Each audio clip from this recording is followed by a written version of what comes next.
Hello friends, इस video में हम बात करेंगे मई 2024 के क्वेश्चन पेपर की, जो कि CA inter cost and management accounting के ऊपर आया है।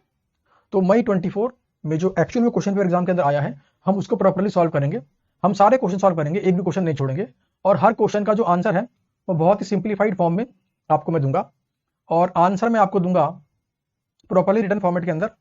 तो आपको नोट करने की रिक्वायरमेंट तो नहीं है, फिर भी अगर आप समझने के पर्पज से नोट करना चाहते हो आंसर को, तो आप नोट कर सकते हैं। तो बेसिकली क्या है इस वीडियो के अंदर, इस वीडियो में बात करने वाले हैं हम मई 2024 का जो क्वेश्चन पेपर एग्जाम में आया था उसके बारे में। तो ध्यान देना, मैं सारे क्वेश्चंस की बात करूंगा इस वाले वीडियो के अंदर। और एग्जाम में जो रियल क्वेश्चन पेपर आता है ना, एग्जाम में जब रियल क्वेश्चन पेपर आता है ना, तो हमें पता पड़ता है कि जो बुक्स मैंने आपको दी है, या फिर जो कॉन्सेप्ट की क्लैरिटी मैंने आपको दी है, या जो प्रैक्टिस मैंने आपको करवाई है, क्या वो सफिशिएंट है। और हर बार ऐसा होता है कि वो सफिशिएंट होती है। उसके पीछे सिंपल से रीजन है कि कॉन्सेप्ट को मैं डीप में कवर करता हूं, प्रॉपर्ली समझाता हूं, लॉजिक बताता हूं, उसके बाद फॉर्मूले को लिखवाता हूं, और मजे की बात है फॉर्मूले को याद करने की ट्रिक भी बताता हूं। तो एग्जाम में सब चीजें काम करेंगे। कॉन्सेप्ट क्लैरिटी है, हाँ जी है। फॉर्मूला याद है, हाँ जी है। फॉर्मूला याद करने की ट्रिक है, हाँ जी है। क्वेश्चन सॉल्व करने की ट्रिक है, हाँ जी है। तो अगर आप इसको इंप्लीमेंट करेंगे तो एग्जाम में अच्छे नंबर लेकर आएंगे। और अच्छे नंबर से मतलब मेरा इतना नहीं 60 नंबर 70 नंबर, मैं बात करता हूं 100 नंबर की। कॉस्टिंग में 100 में से 100 नंबर लेकर आ सकते हैं आप। अच्छा, क्यों? इसके पीछे कारण क्या है? कॉन्सेप्ट क्लैरिटी के बाद हम क्या करते हैं, आईसीआई का पूरा स्टडी मैट क्लास में कवर कर लिया, सारे आरटीपीस कवर कर लिए, सारे प्रीवियस क्वेश्चन पेपर कवर कर लिए, एक्स्ट्रा प्रैक्टिस क्वेश्चंस कवर कर लिए, क्वेश्चन कवर कर लिए। उसके अलावा कुछ क्वेश्चंस मैंने खुद से बनाए हैं ताकि मैं आपको कॉन्सेप्ट की डीप अंडरस्टैंडिंग दे सकूं, वो हमने कर लिए। सारे कैटेगरी एक क्वेश्चन हमने कर लिए। तो बचा क्या? सब कुछ कर लेने के बाद मॉक टेस्ट पेपर हमने कर लिए। सब कुछ कर लेने के बाद एग्जाम के अंदर ऐसा हो ही नहीं सकता कि आपको कोई भी क्वेश्चन कॉस्टिंग पेपर डिफिकल्ट लगे। वो डिफिकल्ट तभी लगेगा जब आपने मेरी बातों को फॉलो नहीं किया होगा, या फिर मैंने जैसे बोला रिवाइज करो, कैटेगराइज करो, आपने नहीं किया होगा, या प्रॉपर प्रैक्टिस नहीं की होगी आपने। लेकिन अगर आपने वो सब किया जो मैंने बोला है, तो जाहिर सी बात है आपको कॉस्टिंग का पेपर एग्जाम में ईजी लगने ही वाला है। तो यहां पे बात करता हूं मैं मई 24 के क्वेश्चन पेपर की, जो एग्जाम में आया था। देखो, एक तो सादा एमसीक्यू वाला पार्ट, और यह है मेन डिस्क्रिप्टिव वाला पार्ट। तो यहां बात मैं किसे कर रहा हूं, यहां पर मैं बात कर रहा हूं डिस्क्रिप्टिव वाले पार्ट की, बिकॉज आईसीआई ने डिस्क्रिप्टिव वाले क्वेश्चन ही मार्केट में आउट किए हैं। एमसीक्यू वाले क्वेश्चन अभी उन्होंने निकाले नहीं है। तो क्वेश्चन नंबर 1 से लेकर क्वेश्चन नंबर 5 तक है। क्वेश्चन नंबर 1 के 3 पार्ट थे, पार्ट ए, पार्ट बी और पार्ट सी। क्वेश्चन नंबर 2 के 2 पार्ट थे, part A, part B. Question number 3 का ए पार्ट, क्वेश्चन नंबर 3 का बी पार्ट, क्वेश्चन नंबर 4 का ए, 4 का बी, और 5 का ए, 5 का बी। इन पांचों क्वेश्चन में से आपको अटेम्प्ट करना था अपना कॉस्टिंग का पेपर। अब मैं जरा बात कर लेता हूं कि पहला सवाल तो आपके मन में आ रहा होगा, क्या सर ये पूरी की पूरी, ये पूरे का पूरा क्वेश्चन पेपर को सॉल्व करना चाहिए? तो देखो, मैं आपको बोलूंगा कि इस पूरे के पूरे क्वेश्चन पेपर को अगर आप एक बार खुद से सॉल्व कर लोगे, ये मानते हुए कि एग्जाम में सेम पेपर आपका आ गया है, तो आपको ये पता पड़ जाएगा कि आपकी प्रिपरेशन किस लेवल की है। क्या एग्जाम के अंदर आप अपना स्ट्रेस मेंटेन कर पा रहे हैं? क्या एग्जाम के अंदर आप अपनी स्पीड मेंटेन कर पा रहे हैं? क्या एग्जाम के अंदर आप प्रॉपर्ली लिख पा रहे हैं? कोई टेंशन तो नहीं है आपको मन के अंदर? आपका मन शांत है ना वहां पर, ताकि आप क्वेश्चन को पढ़कर आराम से फॉर्मूले को रिकॉल करके किस चैप्टर का रिकॉल करके कर पा रहे कि नहीं कर पा रहे? तो इस व्यू पॉइंट से आपको ये क्वेश्चन पेपर एक बार सिर्फ क्वेश्चन लेकर खुद से 3 घंटे में बैठकर सॉल्व करना चाहिए। ठीक है। अब सवाल ये, अगर टाइम कम है तो, टाइम कम है तो मैं आपको बताता हूं, सारे के सारे क्वेश्चन सॉल्व करूंगा, आपको सबके आंसर से मैं दूंगा रिटन फॉर्मेट के अंदर, तो आपको नोट करने की जरूरत भी नहीं है। और खास बात, ये जितने भी क्वेश्चन आपके एग्जाम में आए थे, इनमें से कोई भी क्वेश्चन ऐसा नहीं है जो मैंने आपको नहीं करवाया हो, या फिर जो हमारे स्टडी मैट में या क्लासेस में कवर ना हो।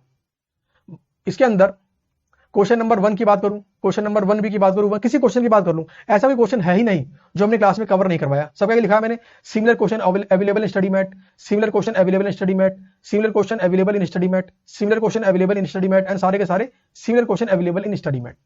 यहां पे 2 जगह मैंने लिखा है कि यू कैन इजीली सॉल्व। यहां पर क्या है, ये जो क्वेश्चन है क्वेश्चन नंबर 1 बी, इतना कंसेप्चुअल क्वेश्चन है कि अगर आपने एग्जाम में बैठने से पहले क्वेश्चन की प्रैक्टिस ना भी की होती, और सिर्फ कॉन्सेप्ट आपको क्लियर होते, या आपने कुछ क्वेश्चन की प्रैक्टिस की होती, तो आराम से क्वेश्चन नंबर 1 का बी पार्ट आप कर लेते। उसी तरह क्वेश्चन नंबर 3 ए, सेम कहानी। अगर आपने मार्जिनल कॉस्टिंग वाले चैप्टर को डीप में ना पढ़ा होता, या आपने बहुत ज्यादा क्वेश्चन की प्रैक्टिस ना की होती, तब भी आप क्वेश्चन नंबर 3 ए को आसानी से सॉल्व कर लेते with the help of concept. तो कहने का मेरा मतलब ये, यहां पर मैं एक बात कहना चाहता हूं आपको, कई बार बच्चे मुझसे एग्जाम टाइम आते हैं, पूछते हैं सर क्या ये चैप्टर छोड़ दूं, क्या वो चैप्टर छोड़ दूं, क्या वो चैप्टर छोड़ दूं? तो मैं बता रहा हूं, आपको कोई भी चैप्टर को डिफिकल्ट मानते हुए नहीं छोड़ना चाहिए। जैसे बात करता हूं मैं इस वाले वीडियो के अंदर, बात करता हूं मैं मार्जिनल कॉस्टिंग वाले चैप्टर की। अब मार्जिनल कॉस्टिंग वाला जो चैप्टर है ना, मैं मानता हूं इसके अंदर मल्टीपल कॉन्सेप्ट्स हैं, डीप अंडरस्टैंडिंग चाहिए, ज्यादा प्रैक्टिस चाहिए। लेकिन अगर आपने ये सोच के पूरा का पूरा चैप्टर ही छोड़ दिया कि एग्जाम में सर बहुत टाइम लग जाएगा, पढ़ने के अंदर टाइम मेरे पास है नहीं, बहुत डिफिकल्ट लगता है सर, तो अगर 24 में आप बैठे होंगे, मई 24 में अगर आप बैठते तो आपको पता पड़ता कि मार्जिनल कॉस्टिंग के ऊपर जो क्वेश्चन आए ना वो बहुत ज्यादा ईजी था। यानी कि अगर आपने पूरा चैप्टर छोड़ के एग्जाम को अटेम्प्ट करने चले गए तो ऐसा हो सकता है कि उस चैप्टर से बहुत ज्यादा इजी कंसेप्चुअल क्वेश्चन एग्जाम में आ जाए और आप कर ही ना पाओ, क्योंकि आपने कॉन्सेप्ट भी याद नहीं करे, आपने कॉन्सेप्ट समझे भी नहीं, आपने फॉर्मूले भी याद नहीं करे। तो कभी भी किसी भी चैप्टर को पूरे का पूरा छोड़ना बहुत गलत बात है। मैं कभी नहीं चाहता कि आप एक भी कॉन्सेप्ट छोड़ो, बिकॉज कॉस्टिंग पेपर बहुत ज्यादा स्कोरिंग पेपर है। कॉस्टिंग पेपर वो पेपर है जहां पर आप 100 में से 100 नंबर लेके आ सकते हो। तो कॉस्टिंग पेपर में स्कोर करो ना अच्छे से, यहाँ पे स्कोर करो और बाकी में बनाओ अपने एग्रीगेट, तो आपको फायदा होगा, कॉस्टिंग पेपर से होगा। तो कॉस्टिंग पेपर का बेनिफिट आपको पूरा लेना चाहिए। आपको ऐसा बिल्कुल नहीं करना चाहिए कि आपने कोई चैप्टर छोड़ दिया। एक और एग्जाम्पल लेता हूं, एक चैप्टर है process costing chapter. Process costing chapter, वहां पे अलग अलग कॉन्सेप्ट है ना। तो वहां पर क्या होता है, कई बच्चों को लगता है सर इसके अंदर तो बहुत सारे फॉर्मेट्स हैं, इसमें 3-4 अलग अलग कॉन्सेप्ट है सर, और ये चैप्टर मुश्किल सा लग रहा है, क्या मैं छोड़ दूं एग्जाम के लिए? Again answer is no. अगर आपने प्रोसेस कॉस्टिंग चैप्टर छोड़ दिया और मई 24 के जैसे प्रोसेस कॉस्टिंग वाला क्वेश्चन एग्जाम में आया तो आप हैरान रह जाओगे, बिकॉज कॉन्सेप्ट नंबर 1 से क्वेश्चन उठ के आ गया और इतना इजी क्वेश्चन उठ के आया कि अगर आपने थोड़ी बहुत प्रैक्टिस भी की हो, अगर आपको कॉन्सेप्ट की क्लैरिटी भी हो, तो आप आसानी से प्रोसेस कॉस्टिंग वाला ये क्वेश्चन कर सकते थे। तो कहने का मेरा मतलब है, एग्जाम के लिए कोई भी चैप्टर अपने को छोड़ना बिल्कुल भी नहीं है। हमारे लिए हर चैप्टर इंपॉर्टेंट है। कोई चैप्टर बहुत डिफिकल्ट लग रहा है, या मान लो उसके अंदर बहुत डिफिकल्ट लग रहा है, तो आप डाउट रिप्लाई मुझसे लो, आप डाउट भेजो मेरे को। और मान लो आपके पास टाइम की कमी है, आपको लगता है कि सर मैं कर नहीं पाऊंगा, समय बहुत कम है, तो कोई बात नहीं, उसके हार्ड क्वेश्चंस मत करो, एटलीस्ट कॉन्सेप्ट कर लो, और कम से कम जो कैटेगरी बी और कैटेगरी सी वाले क्वेश्चंस कर लो, उतना ही कर लो। उतना करने से क्या होगा, एग्जाम में अगर क्वेश्चन चैप्टर से आया और कैटेगरी बी या कैटेगरी सी वाला आ गया, आप पूरा कर लोगे आराम से, तो टेंशन खत्म। तो अपने आप को ना नेकेड पोजीशन में लेके मत चलो कभी भी, अपने आप को हमेशा सिक्योर करके चलो। अच्छा, अब बात करता हूं स्पेसिफिकली मई 24 वाले इस क्वेश्चन पेपर की। इस क्वेश्चन पेपर के जितने भी क्वेश्चंस हैं, सारे के सारे इजी क्वेश्चंस हैं, सारे के सारे वो क्वेश्चन जो एग्जाम में, जो हमने क्लासेस में ऑलरेडी सिमिलर क्वेश्चंस कवर किए हुए हैं, आपको स्टडी मैट में सिमिलर क्वेश्चंस मिल जाएंगे। लेकिन फिर भी अगर मैं एक क्वेश्चन इसमें हाईलाइट करना चाहूं जो मुझे लगता है कि आपको कर लेना चाहिए, तो वो है मेरा question number 5B। Question number 5B, और क्वेश्चन नंबर 5B का भी ना, क्वेश्चन नंबर 5B का भी सेकंड वाला पार्ट है जो आपको करना चाहिए। बाकी कोई क्वेश्चंस अगर आप नहीं भी कर रहे, आपके पास टाइम की कमी भी है, तो कोई दिक्कत नहीं, बिकॉज वो ऑलरेडी स्टडी मैट में कवर किया है मैंने, वो ऑलरेडी मैंने क्लासेस में कवर किया है। तो कहने का मतलब है, अगर टाइम की कमी है then only question number 5B कर लो, कोई टेंशन नहीं। आप समझ जाओ आपने मई 24 के सारे क्वेश्चंस कर लिए हैं, ठीक है। और वैसे इस वीडियो में मैं हर क्वेश्चन को डीपली सॉल्व करने वाला हूं, आपको प्रॉपर रिटर्न फॉर्मेट में आंसर दूंगा। देखिए मैं आपको दर्शन करवा देता हूं, देखो प्रॉपरली आंसर है क्वेश्चन नंबर 1A का, फिर इस तरीके से आगे बढ़ता हूं क्वेश्चन नंबर 1B का, और हर जगह लिखा है मैंने किस चैप्टर से है और क्वेश्चन क्या था, बहुत मुश्किल था, बहुत डिफिकल्ट था, बहुत इजी था। आपके मन में यह आ सकता है सर आप तो सभी क्वेश्चन इजी बोलोगे, नहीं, मैं इजी नहीं बोल रहा हूं क्वेश्चंस। अगर कॉन्सेप्ट जानबूझ के मैंने ऐसे फेक नहीं रहा कि यार इजी है, इजी है तो इजी बोल रहा हूं। जैसे क्वेश्चन नंबर 5B, उसमें एक थोड़ा सा पॉइंट है, हालांकि वो भी इजी है, बट फिर भी एक पॉइंट है उसके अंदर स्टूडेंट व्यू पॉइंट से। तो ये जो मैं इजी बोल रहा हूं ना, ये बोल रहा हूं स्टूडेंट के व्यू पॉइंट से, ना कि मेरे व्यू पॉइंट से। अगर मैं अपने व्यू पॉइंट से बोलूंगा तो कभी ये बोल ही नहीं पाऊंगा ये क्वेश्चन करो आप। मैं बोल रहा हूं स्टूडेंट के व्यू पॉइंट से कि आपके लिए ये पॉइंट मुश्किल हो सकता है, या आपको इस वाली पॉइंट में दिक्कत आ सकती है। और क्वेश्चन नंबर 5B में क्या खास बात है, चलो आपको पहले बताता हूं। क्वेश्चन नंबर 5B के अंदर क्वेश्चन ने एक इंफॉर्मेशन दिया और इंफॉर्मेशन अधूरी है। तो प्रॉब्लम यह है कि उस इंफॉर्मेशन को यूज करने के लिए हमें लेनी पड़ेगी एजम्पशन, और एजम्पशन लेने के दो एजम्पशन हमारे पास अवेलेबल है। तो सवाल यह है कि कौन सी वाली एजम्पशन से क्वेश्चन को हम सॉल्व करें। तो इसीलिए सिर्फ क्वेश्चन नंबर 5B जो मैंने आपको स्पेसिफिकली बोला वो आपको करना चाहिए। बाकी पूरा क्वेश्चन पेपर ना करो कोई दिक्कत नहीं, हाँ लेकिन आपके प्रैक्टिस के व्यू पॉइंट से, एग्जाम के लिए कितना प्रिपेयर हो इस व्यू पॉइंट से अगर बोलोगे, तो मैं आपको सजेस्ट करूंगा कि इस क्वेश्चन पेपर का प्रिंट आउट मारो, अपनी कुंडी बंद करो और 3 घंटे इसको सॉल्व करो। कोशिश करो कि 2 घंटे में आप सॉल्व करो पूरे के पूरे क्वेश्चन पेपर को इन प्रॉपर फॉर्मेट। चलिए अब शुरू करते हैं।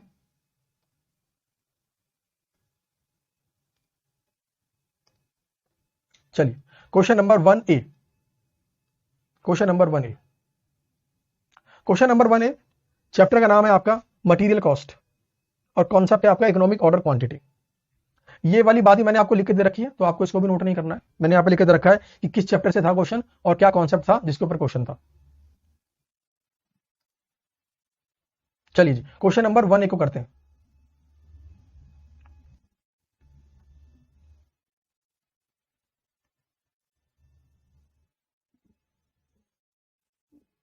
क्वेश्चन नंबर 1A, चलिए हाँ जी। तो यहां पर एक कंपनी है टेस्को cycles limited, used about 3,60,000 cycles lock per annum. Underline करो पूरे साल में कितने लॉक्स यूज करते हैं? 3,60,000। And the average is the usage is fairly constant eight 30,000 per month. इसने क्या बोला? पूरे साल में 3,60,000 हमने यूज कर रहे हैं और कह रहा है मंथली बेसिस पे 30,000 हमने यूज कर रहे हैं। तो भाई 30,000 गुना 12, 3,60,000 हो गया। The cycle lock cost 240 each at wholesale rate. तो बेसिकली क्या है मेरा ये? This is my purchase cost, this is my purchase cost per unit. फिर कहता है the carrying cost is estimated to be 10% of annual average inventory value. ये 10% क्या है मेरा? This is my carrying cost given in percentage. और जब भी कैरिंग कॉस्ट परसेंटेज में गिवन होती है, हम क्या करते हैं? परचेज कॉस्ट से मल्टीप्लाई करते हैं टू अराइव एट अमाउंट। इसके बाद बढ़ता हूं आगे। The cost to place an order is rupees 1200। तो ये 1200 रुपए क्या है मेरी? ये 1200 रुपए मेरी ऑर्डरिंग कॉस्ट। फिर कहता है it takes 45 days to receive delivery from the date of order. अच्छा, आज मैं ऑर्डर करूं तो 45 दिन में माल आएगा। इसे क्या बोलूंगा मैं? Lead time. इसे क्या बोलूंगा मैं? Lead time. कौन सा lead time? Normal lead time. देखो यहां पर क्वेश्चन ने ये नहीं बोला मिनिमम मैक्सिमम, तो ये बेसिकली क्या है मेरा? एक नॉर्मल लीड टाइम, या कह सकता हूं उसे average lead time. In order to avoid any kind of disruption in assembly line, safety stock of 65 cycle locks is always maintained by the company। तो ये क्या है मेरा? 65 क्या है मेरा? Safety stock. क्वेश्चन हमने यहां पे पढ़ लिया पूरा। सबसे पहले क्वेश्चन ने क्या बोला? अच्छा, assume 360 days in a year. ठीक है, क्वेश्चन नंबर 1 ने बोला, 1 का रिक्वायरमेंट 1 ने बोला इकोनॉमिक ऑर्डर क्वांटिटी निकाल लो। इसके लिए हमें क्या चाहिए? हमें चाहिए ए, ओ और सी। तो देखो ए तो मेरे पास है, कितनी है? 3,60,000 है ना। ओ मेरे पास कितना है? ओ है मेरे पास 1200 रुपए पर ऑर्डर। मुझे निकालना है सी, तो किससे मल्टीप्लाई करूं? परचेज कॉस्ट से। तो 240 का 10% कितना आ गया? 24। तो मेरे पास ए भी है, मेरे पास ओ भी है और मेरे पास सी भी है। तो requirement number 1, economic order quantity 2 multiplied by A multiplied by O divide by C. तो ए मेरा कितना है? ए है मेरा 3,60,000 और ओ मेरा कितना है? ओ है मेरा 1200 और सी मेरा कितना है? 24। सॉल्व कर दो इसको। तो 2 गुना 360 गुना 1200 डिवाइड बाई 24 और निकाल दिया स्क्वायर रूट। तो ये आ गया मेरा 6,000 यूनिट्स। तो लो जी, ये आंसर है मेरा रिक्वायरमेंट नंबर 1 का, इकोनॉमिक ऑर्डर क्वांटिटी। आपको आंसर नोट करने की जरूरत नहीं है क्योंकि आंसर को मैंने प्रॉपरली आपको दिया है। तो यहां से आप आंसर को वेरीफाई भी कर सकते हैं। ठीक है, तो ए, ओ एंड सी। तो मेरा कितना आ गया? 6,000। इसके बाद बढ़ता हूं आगे। इसके बाद करनी है मुझे रिक्वायरमेंट नंबर 2, निकालना है रीऑर्डर लेवल। अब ध्यान देना, मुझे क्वेश्चन के अंदर सेफ्टी स्टॉक दे रखा है और मुझे क्या निकालना है? Reorder level. तो मैं इस्तेमाल करूंगा सेफ्टी स्टॉक वाले फॉर्मूले का। तो फॉर्मूला क्या है? Safety stock plus average usage गुना average lead time, average lead time. तो मेरा सेफ्टी स्टॉक कितना है? मेरा सेफ्टी स्टॉक है 6500। तो ये है मेरा सेफ्टी स्टॉक 6500 प्लस मेरा एवरेज यूसेज कितना? तो पूरे साल में कितना है? 3,60,000 और पूरे साल में दिन कितने हैं? 360। तो मैं क्या करूंगा? 3,60,000 डिवाइड बाई 360 दिन, ये आ जाएगा मेरा एवरेज यूसेज। और लीड टाइम मेरा कितना है? 45 डेज। बस इसको सॉल्व कर लो, आ गया आपका रीऑर्डर लेवल। तो आइए, ये रहा safety stock plus average usage गुना एवरेज लीड टाइम। तो ये है सेफ्टी स्टॉक और ये आ गया मेरा एवरेज यूसेज 3,60,000 डिवाइड बाई 360 दिन और गुना लीड टाइम 45 डेज। तो आंसर कितना आ गया मेरा? 51,500। चलिए requirement number 3। Requirement number 3, the company has been offered a quantity discount of 2% on purchase of cycle locks provided order size is 30,000 units. Advise whether discount can be accepted और not. तो यहां पर क्या पूछना चाह रहा है वो हमसे? देखो अभी हमने रिक्वायरमेंट नंबर 1 में क्या निकाला? इकोनॉमिक ऑर्डर क्वांटिटी कितना आया मेरा? 6,000। तो हम एक बार में कितना ऑर्डर करेंगे? हम एक बार में ऑर्डर करेंगे 6,000। मगर ये कहता है कि हमें सप्लायर ने ऑफर दिया है अगर एक बार में आप 30,000 का ऑर्डर करोगे तो हम आपको डिस्काउंट देंगे 2% का। तो ये बोल रहा है क्या हमें ऐसा ऑफर एक्सेप्ट करना चाहिए? तो बेसिकली हमसे क्या जानना चाह रहा है? ये हमसे निकलवाना चाह रहा है, ध्यान देना, ये हमसे निकलवाना चाह रहा है जब हम इकोनॉमिक ऑर्डर क्वांटिटी एक बार में ऑर्डर करें 6,000 या फिर हम एक बार में ऑर्डर करें कितना? 30,000। तो हमसे पूछ रहा फायदा है कि नहीं है, हम ऑर्डर करें कि नहीं करें। तो हम क्या करेंगे, हम निकालेंगे टोटल मटेरियल कॉस्ट। उसमें क्या क्या आता है, उसमें आता है एक परचेज कॉस्ट, एक आता है ऑर्डरिंग कॉस्ट और एक आता है कैरिंग कॉस्ट। तीनों को सिंपली ऐड कर देंगे और कंपेयर कर लेंगे। अगर हमें कॉस्ट कम पड़ी तो हम बोलेंगे यस 30,000 ऑर्डर करो, और अगर हमें कॉस्ट कम नहीं पड़ी हम मना कर देंगे। सबसे पहली बात करते हैं, अगर हम 6,000 ऑर्डर करें तो जरा मुझे बताओ पूरे साल में कितने ऑर्डर करने हैं। पूरे साल में ऑर्डर करने हैं 3,60,000। क्या है मेरी परचेज कॉस्ट, तो मेरी परचेज कॉस्ट है 240। मैंने भी क्वेश्चन पेपर का ना प्रिंट आउट ले रखा है, तो आप भी लेकर रख लो 240। अच्छा, अगर मैं ऑर्डर करूँ एक बार में 30,000 तो साल में कितना खरीदूंगा, तो साल में तो सेम ही खरीदूंगा 3,60,000। क्वेश्चन ने क्या बोला, मुझे मिलेगा डिस्काउंट कितना 2%। इसका मतलब है कि 240 का 98% मुझे पे करना होगा, 2% मेरा होगा डिस्काउंट। तो ये मैंने कैसे निकाला, पूरे साल की रिक्वायरमेंट गुना purchase cost per unit. Very very simple. इसका निकालना मुझे ऑर्डरिंग कॉस्ट। भाई कैलकुलेशन तो आप कर ही लोगे ना, मुझे निकालना है ऑर्डरिंग कॉस्ट। कैसे निकालते हैं, ए बटा क्यू मल्टीप्लाइड बाई ओ। ए कितना है मेरा 3,60,000। अच्छा क्यू मेरा कितना, एक बार में कितना कर रहा हूं ऑर्डर 6,000। ओ मेरा कितना है, ऑर्डरिंग कॉस्ट है मेरी 1,200 रुपए, है ना। यहां पर ए कितना, सेम 3,60,000, बट एक बार में ऑर्डर कितना कर रहा हूं 30,000, ऑर्डरिंग कॉस्ट कितनी 1,200, ऑर्डरिंग कॉस्ट है मेरी 1,200 रुपए। तो ये आ गया मेरा, ऐसे मेरा क्या आ जाएगा ऑर्डरिंग कॉस्ट।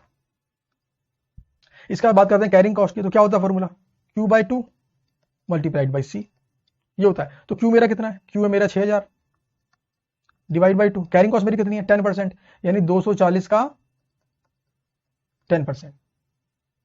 यहां पर क्यू मेरा कितना है, तो यहां पर मेरा क्यू है 30,000, तो 30,000 डिवाइड बाई 2।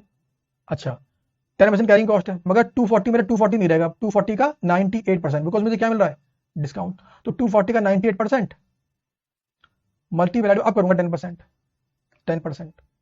तो लो जी, इसको सॉल्व करके अमाउंट निकाल लो, हर जगह अमाउंट निकाल लो। अमाउंट निकालने में क्या आ जाएगा, टोटल कॉस्ट आ जाएगी।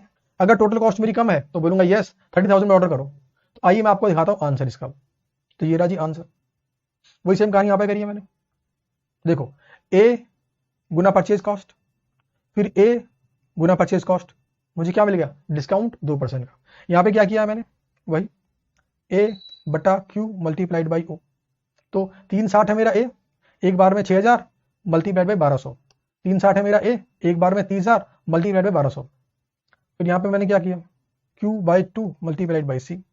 तो क्यू मेरा कितना है 6,000 बटा 2 गुना 240 गुना 10%, 30,000 बटा 2 240 का 90% गुना 10%। तीनों करो कैलकुलेट और निकालो अमाउंट। अमाउंट मैंने निकाला हुआ, ये अमाउंट आएगा, ये अमाउंट आएगा, ये अमाउंट आएगा, ये आएगा मेरा टोटल अमाउंट। फिर यहाँ पर ये अमाउंट आएगा, यहाँ पर ये अमाउंट आएगा, यहाँ पर ये अमाउंट आएगा, ये आएगा टोटल अमाउंट। अब मुझे बताओ अगर मैं एक बार में 30,000 ऑर्डर करूं तो क्या कॉस्ट कम है, क्योंकि यहाँ पे कितनी है 865,44,000 और यहाँ पे कितनी 850 लाख। इसका मतलब है कॉस्ट मेरी कम है। डिफरेंस मेरा कितना, तो 865,44,000 माइनस 850 39,200, तो डिफरेंस आ गया मेरा 15,48,000। तो जाहिर सी बात है मुझे ऑफर एक्सेप्ट करना चाहिए, बिकॉज मेरी कॉस्ट इतने से कम हो जाएगी 15,04,800। तो लो जी, क्वेश्चन नंबर 1 का रिक्वायरमेंट नंबर सी हो गया है। क्वेश्चन को पूरी तरह सॉल्व करने के बाद आपको बात समझ में आ गई। क्वेश्चन नंबर 1 आपने ऑलरेडी किया हुआ है, ये क्वेश्चन स्टडी मैट में भी है और ये क्वेश्चन मैंने क्लासेस में भी करवाया है, तो आपने ऑलरेडी किया हुआ है। तो क्वेश्चन नंबर 1 का ए पार्ट आप आराम से तीनों सॉल्व कर लेते। चलिए अब बढ़ते हैं जी आगे, इसके बाद बात करते हैं क्वेश्चन नंबर 1 बी की। इसके बाद बात करेंगे क्वेश्चन नंबर 1 बी।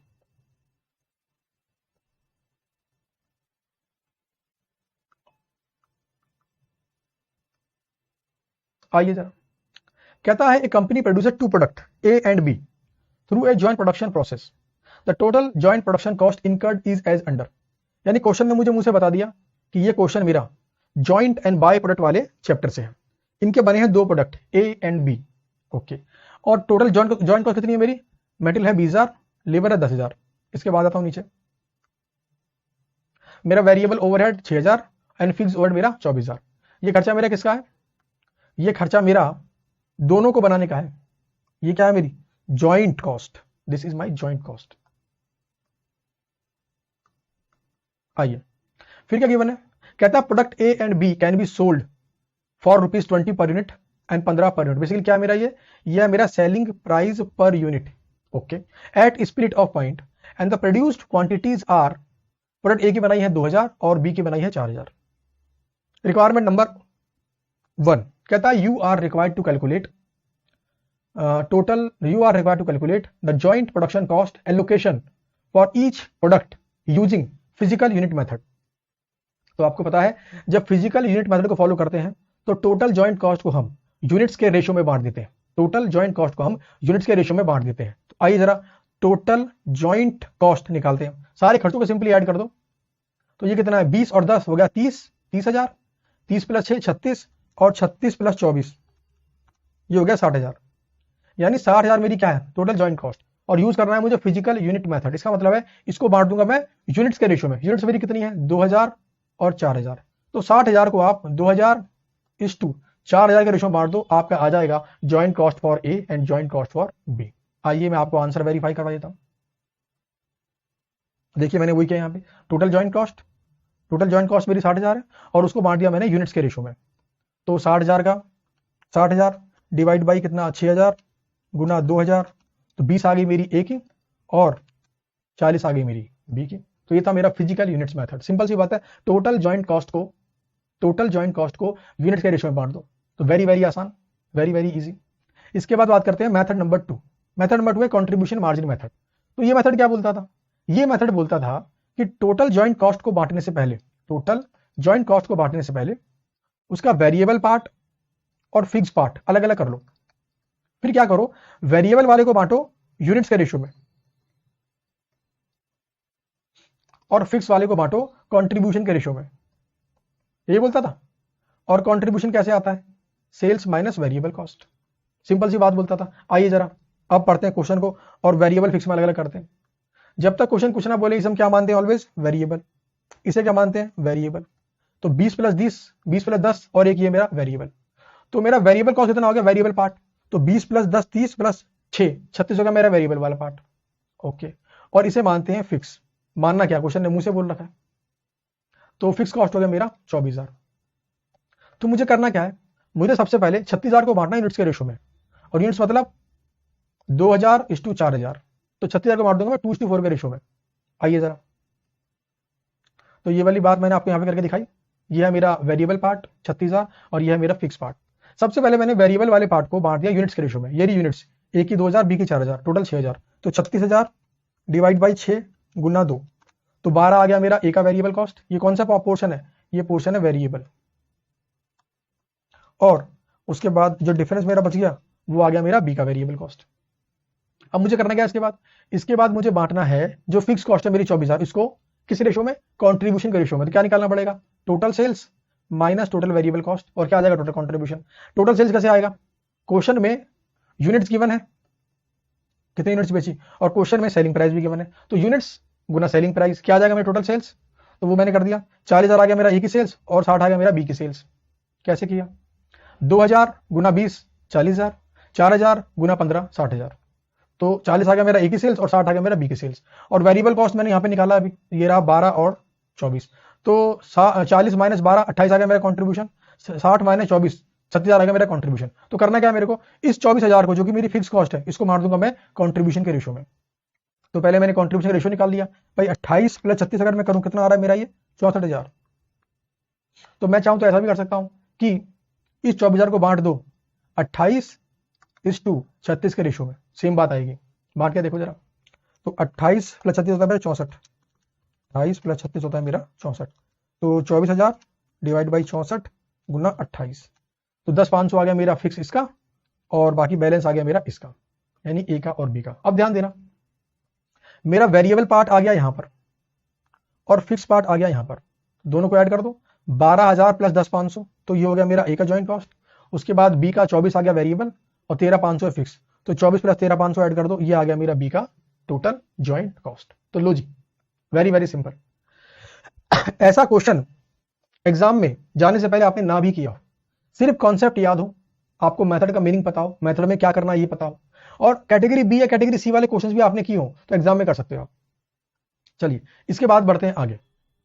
अगली रिक्वायरमेंट नंबर 2 कहता है product B can be further processed by incurring expenditure of ₹12,000। तो ये क्या है बेसिकली मेरी, this is my further processing cost.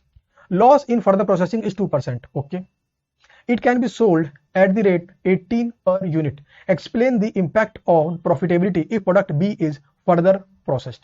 तो यहां पर सिंपल से क्या पूछ रहा है हमारे को, ये हमें पूछ रहा है कि फर्दर प्रोसेस करूं कि नहीं करूं. तो ध्यान देना, अगर फर्दर प्रोसेस करने से प्रॉफिट बढ़ेगा तो हम बोलेंगे फर्दर प्रोसेस करो, और अगर फर्दर प्रोसेस करने से प्रॉफिट घटेगा तो हम मना कर देंगे. तो हम क्या निकालेंगे, हम निकालेंगे इंक्रीमेंटल बेनिफिट. तो कैसे निकलता है वो, incremental sales minus further processing cost.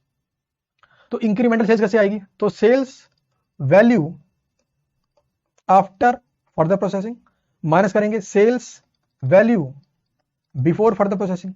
ये क्या आ जाएगी मेरी, इंक्रीमेंटल सेल्स, और इंक्रीमेंटल सेल्स में माइनस कर देंगे फर्दर प्रोसेसिंग कॉस्ट, और ये आ जाएगा मेरा इंक्रीमेंटल बेनिफिट. अगर बेनिफिट आता है तो मैं बोल दूंगा यस फर्दर प्रोसेस करें, और अगर लॉस आता है तो मना कर दूंगा. तो आइए incremental sales after further processing निकालते हैं. इसने क्या बोला, इसने बात करी है पहली बात तो प्रोडक्ट बी की बात करी है इसने, बी. तो बी के कितने बने थे, बी के बने थे 4000, और क्या बोलता है नॉर्मल लॉस होगा 10%. लॉस इन फर्दर प्रोसेसिंग कितना, sorry 2%, not 10%, slip of tongue, 2%. तो 4000 का 98%, क्योंकि 2% मेरा क्या है नॉर्मल लॉस, और मेरी सेलिंग प्राइस कितनी है 18 रुपए पर यूनिट. तो ये हो गया मेरा sales value after further processing. अच्छा बिफोर, तो बिफोर में क्या है 4000 यूनिट्स, और कितने का बिक रहा है, एक 15 रुपए का. तो निकालो जरा, 4000 गुना 98% गुना 18, इसमें से कर दो माइनस 4000 गुना 15, तो ये आ गया मेरा 10,560. मेरी फर्दर प्रोसेसिंग कॉस्ट कितनी है 12000. तो ये तो भाई साहब नेगेटिव आ गया, ये नेगेटिव आ गया 1440. क्या समझे, फर्दर प्रोसेसिंग नहीं करनी है. इसका आंसर क्या होगा, फर्दर प्रोसेसिंग नहीं करनी है. तो लीजिए sales value after further processing minus sales value before further processing, incremental sales minus further processing cost, profit आ गया मेरा नेगेटिव. तो मैंने क्या बोला, profit will reduce if B is further processed, यानी कि बी की फर्दर प्रोसेसिंग नहीं करनी चाहिए. तो ये था मेरा क्वेश्चन नंबर 1 का बी पार्ट. अब क्वेश्चन नंबर 1 का बी पार्ट आपने कर लिया है ना. और मैंने क्या बोला था क्वेश्चन नंबर 1 के बी पार्ट के लिए, तो क्वेश्चन नंबर 1 के बी पार्ट के लिए मैंने आपको क्या बोला था यहां पर कि much practice not needed, if you know the concept you can easily solve. यानी क्वेश्चन नंबर 1 का बी पार्ट सॉल्व करने के लिए आपको बहुत ज्यादा प्रैक्टिस की हो ऐसी जरूरत बिल्कुल भी नहीं है. आप आसानी से सॉल्व कर सकते हैं बी पार्ट को अगर आपको कॉन्सेप्ट पता है. तो एग्जाम के अंदर अगर कोई चैप्टर बहुत डिफिकल्ट लग रहा है या बहुत ही टाइम कम है आपके पास, आपको लग रहा है कि नहीं हो पा रहा बाई चांस, देखो हालांकि मैं कभी चाहता नहीं हूं, मैं फिर भी बता रहा हूं, तो आपने पूरे के पूरे चैप्टर को नहीं छोड़ना है. At least concept plus category B and category C questions कर लो. एग्जाम में कैटेगरी बी या कैटेगरी सी आ गया, आप आराम से क्वेश्चन को सॉल्व कर लोगे. अब आप मुझे बताओ कि क्वेश्चन नंबर 1 का बी पार्ट क्या है, भाई साहब कैटेगरी सी है. क्वेश्चन नंबर 1 ए का बी पार्ट क्या है, क्वेश्चन नंबर 1 का ए पार्ट क्या है, कैटेगरी सी है. भाई जो क्वेश्चन आपने ऑलरेडी स्टडी मैट में किया हुआ है, जो क्वेश्चन आपने ऑलरेडी क्लासेस में किया हुआ है, और जो क्वेश्चन इतना इजी है कि आप उसे कॉन्सेप्ट के बेस पे कर लोगे, उसे क्या बोलूं मैं, कैटेगरी सी क्वेश्चन. ठीक है, चलिए इसके बाद बढ़ते हैं आगे, और इसके बाद करेंगे हम क्वेश्चन नंबर 1 का सी पार्ट. क्वेश्चन नंबर 1 का सी पार्ट, क्वेश्चन नंबर 1 का सी पार्ट आपका बजट चैप्टर से. और अगर आपको याद हो बजट चैप्टर में हमने कुछ रेशो निकालने के फॉर्मूले याद किए थे या उनका मीनिंग समझा था, तो ये क्वेश्चन उसी के ऊपर बेस्ड है. तो एग्जाम में अगर आपको फॉर्मूले याद है और आपने स्टडी मैट का वो वाला क्वेश्चन किया हुआ है जो मैंने क्लास में करवाया आपको, बड़ा वाला क्वेश्चन, अगर उसकी डेप्थ आपने समझी हुई है तो आप इस वाले क्वेश्चन को बहुत आसानी से कर सकते हो. कुछ भी डिफिकल्ट नहीं है इस सी पार्ट के अंदर. चलिए पढ़ते हैं क्वेश्चन को. Following data is available for XYZ limited for the month of Feb 2024. हमें given standard working hours 8 hours per day of 6 days per week. क्या मतलब, एक हफ्ते में 6 दिन काम होना चाहिए और एक दिन में 8 घंटे काम होना चाहिए. Number of weeks in a month, एक महीने में 4 हफ्ते काम होना चाहिए. फिर हमें गिवन है मैक्सिमम कैपेसिटी, फिर हमें गिवन है एक्चुअल वर्किंग. ध्यान देना, हम पे कैपेसिटी कितनी थी मैक्सिमम, हम 150 इंप्लॉय से काम करवा सकते थे. हमारी मैक्सिमम कैपेसिटी कितनी 150 इंप्लॉयज की, बट एक्चुअल में कितने काम कर रहे हैं, ओनली 125. फिर हमें गिवन है actual usage of budgeted capacity ratio. मुझे क्या गिवन है, actual usage of budgeted capacity ratio. अब ध्यान देना, क्योंकि क्वेश्चन के अंदर मुझे रेशो गिवन है, तो इससे मैं समझ गया है तो ये वो फॉर्मूले वाला क्वेश्चन है, तो ये वो रेशो वाला क्वेश्चन, बट ये कौन सा क्वेश्चन है? ये है रिवर्स टाइप क्वेश्चन, ये है रिवर्स टाइप क्वेश्चन। और एग्जाम्स के अंदर इन फ्यूचर जो भी अटेम्प्ट आप देने वाले हो, इस बात को ध्यान रखना कि धीरे धीरे आईसीएआई आपको सीधे नहीं पूछेगा, आपको रिवर्स क्वेश्चन पूछेगा। इसका मतलब क्या होता है? देखो नॉर्मली क्या होता है, हमें डेटा गिवन होता है और डेटा के बेस पर हम निकालते हैं मान लो कुछ रेशोज या कुछ वेरिएंस। अगर बात करूं मैं स्टैंडर्ड कॉस्टिंग वाले चैप्टर की, तो पहले ये होता था, हमें डेटा गिवन होता था, हम निकालते थे, या तो रेशो निकालते थे या वेरिएंस निकालते थे। अब क्या हो गया, धीरे धीरे हमें ना कुछ डेटा गिवन होता है और कुछ डेटा मिसिंग होता है, ये मिसिंग है। हमें ना कुछ रेशोज गिवन होते हैं और कुछ रेशोज मिसिंग होते हैं या कुछ वेरिएंस मिसिंग होते हैं, और हमें आईसीएआई बोलता है ये निकालो, हमें बोलता है ये निकालो। तो इन फ्यूचर इस तरीके के क्वेश्चंस एग्जाम में ज्यादा आएंगे, बिकॉज सीए का लेवल धीरे धीरे बढ़ते जा रहा है। और इन क्वेश्चंस को मैं बोलता हूं रिवर्स टाइप क्वेश्चंस। कौन से? Reverse type questions. यानी यहां पर क्या होगा, आप आंसर से डेटा निकालोगे, यानी आंसर से क्वेश्चन पे जाओगे आप। तो यह है मेरा रिवर्स टाइप क्वेश्चन।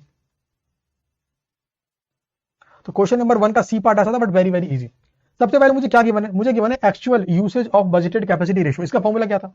इसका फॉर्मूला था actual working hours divide by budgeted working hours. Budgeted working hours याद है formula? Actual working hours divide by budgeted working hours, ये फॉर्मूला।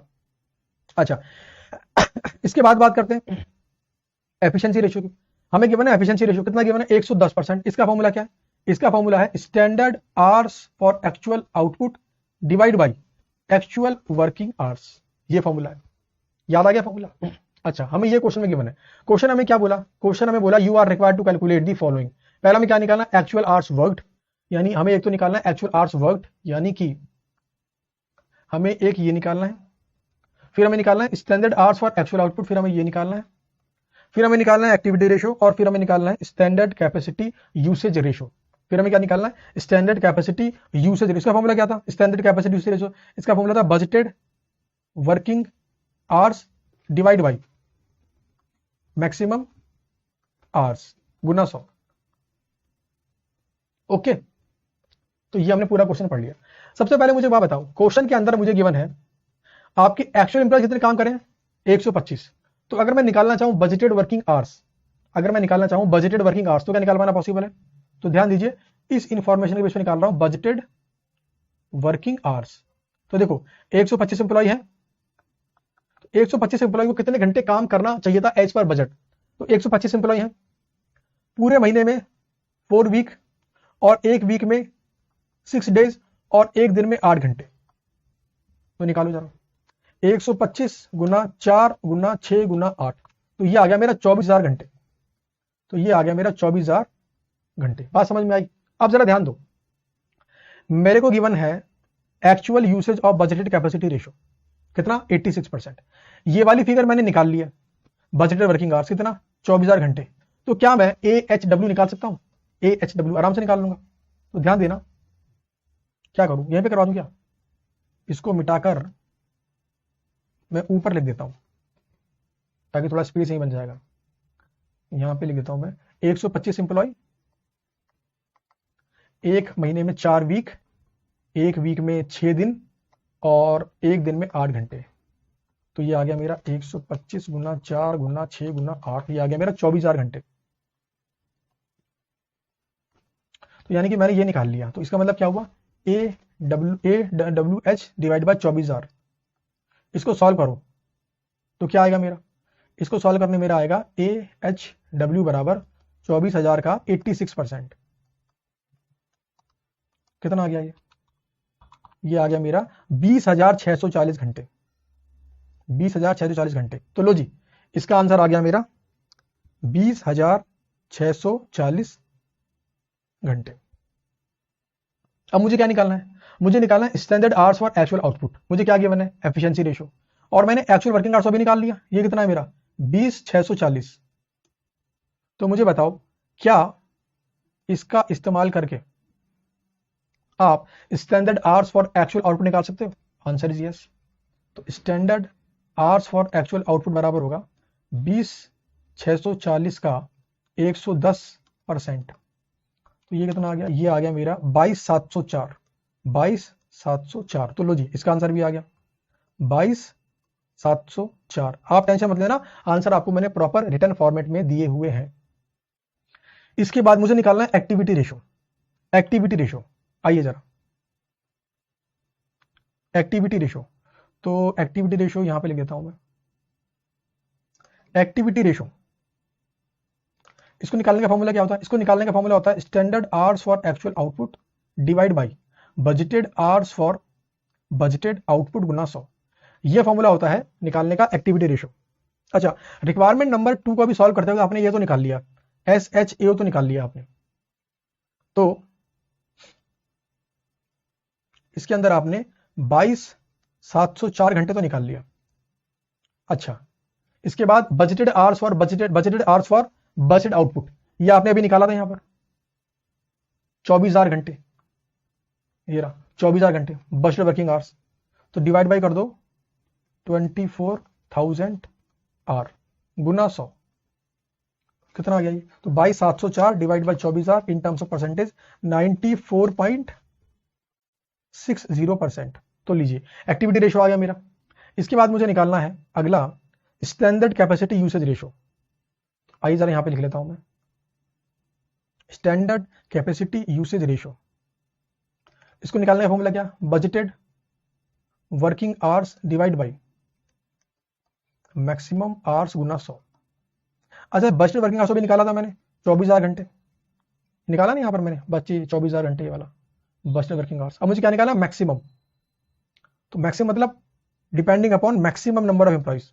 तो मेरे मैक्सिमम एम्प्लॉइज कितने हैं? 150। तो देखो अगर 150 एम्प्लॉय काम करें तो कितने घंटे मैक्सिमम काम कर सकते हैं? तो 150 एम्प्लॉय एक महीने में 4 वीक और एक वीक में 8 दिन, रुक जाओ, एक वीक में 6 दिन और 8 घंटे, एक वीक में 6 दिन और 8 घंटे। अच्छा, मैंने घंटे पहले लिख दिए, इसका मतलब एक वीक में 6 दिन और एक दिन में 8 घंटे, गुना कर दो 100। तो निकालो जरा कितना आ रहा है?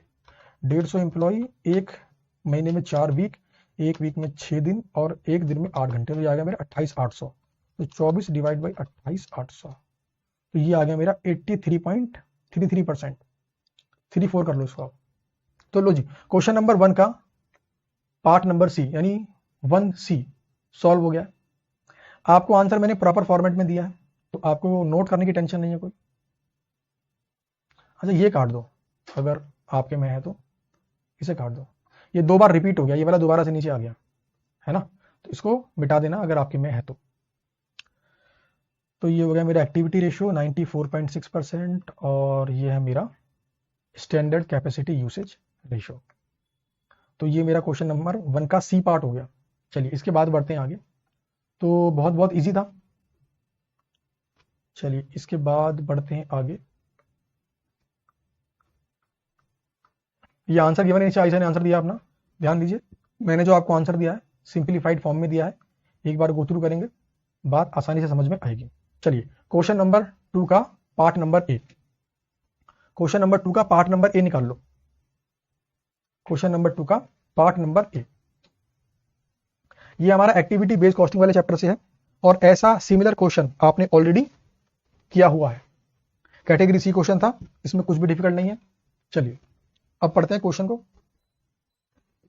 Luxury designer private limited is a manufacturing company which manufactures ready-made garment, ready-made designer shirts. It has 4 customers, 2 wholesale category customer and 2 retail category customer. अच्छा, इनके 4 कस्टमर हैं। Okay, it has developed the following activity based costing system. Underline करो word activity based costing system. फिर given है आपको activity and cost driver rate. इसका मतलब क्या होता है? इसका मतलब होता है कॉस्ट पर एक्टिविटी। ऑर्डर प्रोसेस में कितना खर्चा है? 1260 रुपए पर परचेज ऑर्डर। किस पे डिपेंडेंट है? पर परचेज ऑर्डर। कस्टमर विजिट 1500 पर कस्टमर विजिट। इसके बाद बढ़ता हूं आगे। फिर क्या है? Regular delivery 30 rupees per delivery kilometre travelled. फिर उसके बाद है एक्सपीडिएटेड डिलीवरी 4490 पर एक्सपीडिएटेड डिलीवरी। तो कहने का मेरा मतलब यह है कि इस क्वेश्चन के अंदर आपको कॉस्ट पर एक्टिविटी क्वेश्चन ने खुद से निकाल के दे रखी है। बताओ क्वेश्चन मुश्किल है कि आसान है, सिंपल सी बात है, आसान है। अच्छा, मुझे अगर निकालनी हो टोटल ऑर्डर प्रोसेसिंग कॉस्ट, अगर मुझे मालूम निकालनी हो टोटल ऑर्डर प्रोसेसिंग कॉस्ट, कैसे निकालूंगा मैं? 1260 गुना number of purchase order. Number of purchase order कैसे पता लगा मुझे? अरे मुझे क्वेश्चन ने बोला ना ये कॉस्ट है मेरी पर परचेज ऑर्डर, तो जाहिर सी बात है multiply by total number of purchase order, multiplied by total number of purchase order, क्या आ जाएगी मेरी? Total order processing cost. अगर मुझे निकालनी हो टोटल कस्टमर विजिट्स, कैसे निकालूंगा? 1500 गुना total number of customer visit. क्यों? Total number of customer visit. अच्छा, ऐसे ही आगे भी है, इसके बाद बढ़ते हैं आगे। लिस्ट सेलिंग प्राइस पर shirt is ₹1000 and average cost per shirt is ₹600। ये क्या गिवन है मुझे? Average cost, cost per unit, और ये मुझे क्या गिवन है? Listed price. Okay. CEO of Luxury Designer Private Limited wants to evaluate profitability of each of the 4 customers। क्या निकालना चाहता है वो? चारों कस्टमर की प्रॉफिटेबिलिटी। अच्छा, प्रॉफिट कैसे निकलता है? सेल्स माइनस कॉस्ट, आगे profit. To explore opportunities for increasing profitability of his company in the next year 2024 the following data is in context of 4 customers are available for 2023। ध्यान देना, 2 customer है मेरे, wholesale 1, wholesale customer 1, wholesale customer 2, retail customer 1, retail customer 2। देखो मुझे क्या given है? Information number A बोलता हूं, मुझे क्या गिवन है? Number of purchase order. तो यहां पर मुझे क्या गिवन है? नंबर ऑफ परचेज ऑर्डर, और यहां मुझे क्या गिवन थी? Cost per order. तो मैं अगर मुझे निकालने का टोटल ऑर्डर प्रोसेसिंग कॉस्ट क्या करूंगा? 1260 गुना नंबर ऑफ परचेज ऑर्डर। यहां पर मैं काम करता हूं, इसे लिखता हूं 1260 गुना ए, ठीक है। और ए मेरा क्या है? A is my number of purchase orders, ठीक है। इसके बाद मुझे गिवन है नंबर ऑफ कस्टमर विजिट, इसको मैं कह देता हूं बी। तो ऊपर मुझे क्या गिवन था? मुझे गिवन था कस्टमर विजिट कॉस्ट। तो अगर मुझे निकालना टोटल कस्टमर विजिट तो क्या करूंगा? 1500 गुना बी, 1500 गुना बी। तो बी मेरा क्या है? बी है मेरा number of customer visit. Simple सी बात है, cost per unit multiplied by number of units. उसके बाद मेरा रेगुलर डिलीवरी मेरी कितनी है? 46। अब जरा यहां पर आना, खर्चा नंबर 3, यहां पे जरा ध्यान से आओ, खर्चा नंबर 3 पे जरा ध्यान से आओ। खर्चा नंबर 3 है रेगुलर डिलीवरी कॉस्ट। तो अगर मुझे निकालनी हो टोटल रेगुलर डिलीवरी कॉस्ट, तो यहां पे क्या बोला है? 30 पर डिलीवरी, और किलोमीटर भी है, मतलब पर डिलीवरी पर किलोमीटर। ओके, और ये क्या है मेरा?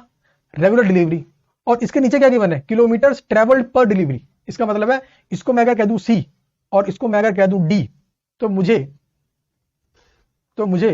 टोटल रेगुलर डिलीवरी कॉस्ट निकालने के लिए 30 को मल्टीप्लाई करना पड़ेगा ई से भी और डी से भी, बिकॉज यहां पर डिलीवरी किलोमीटर है।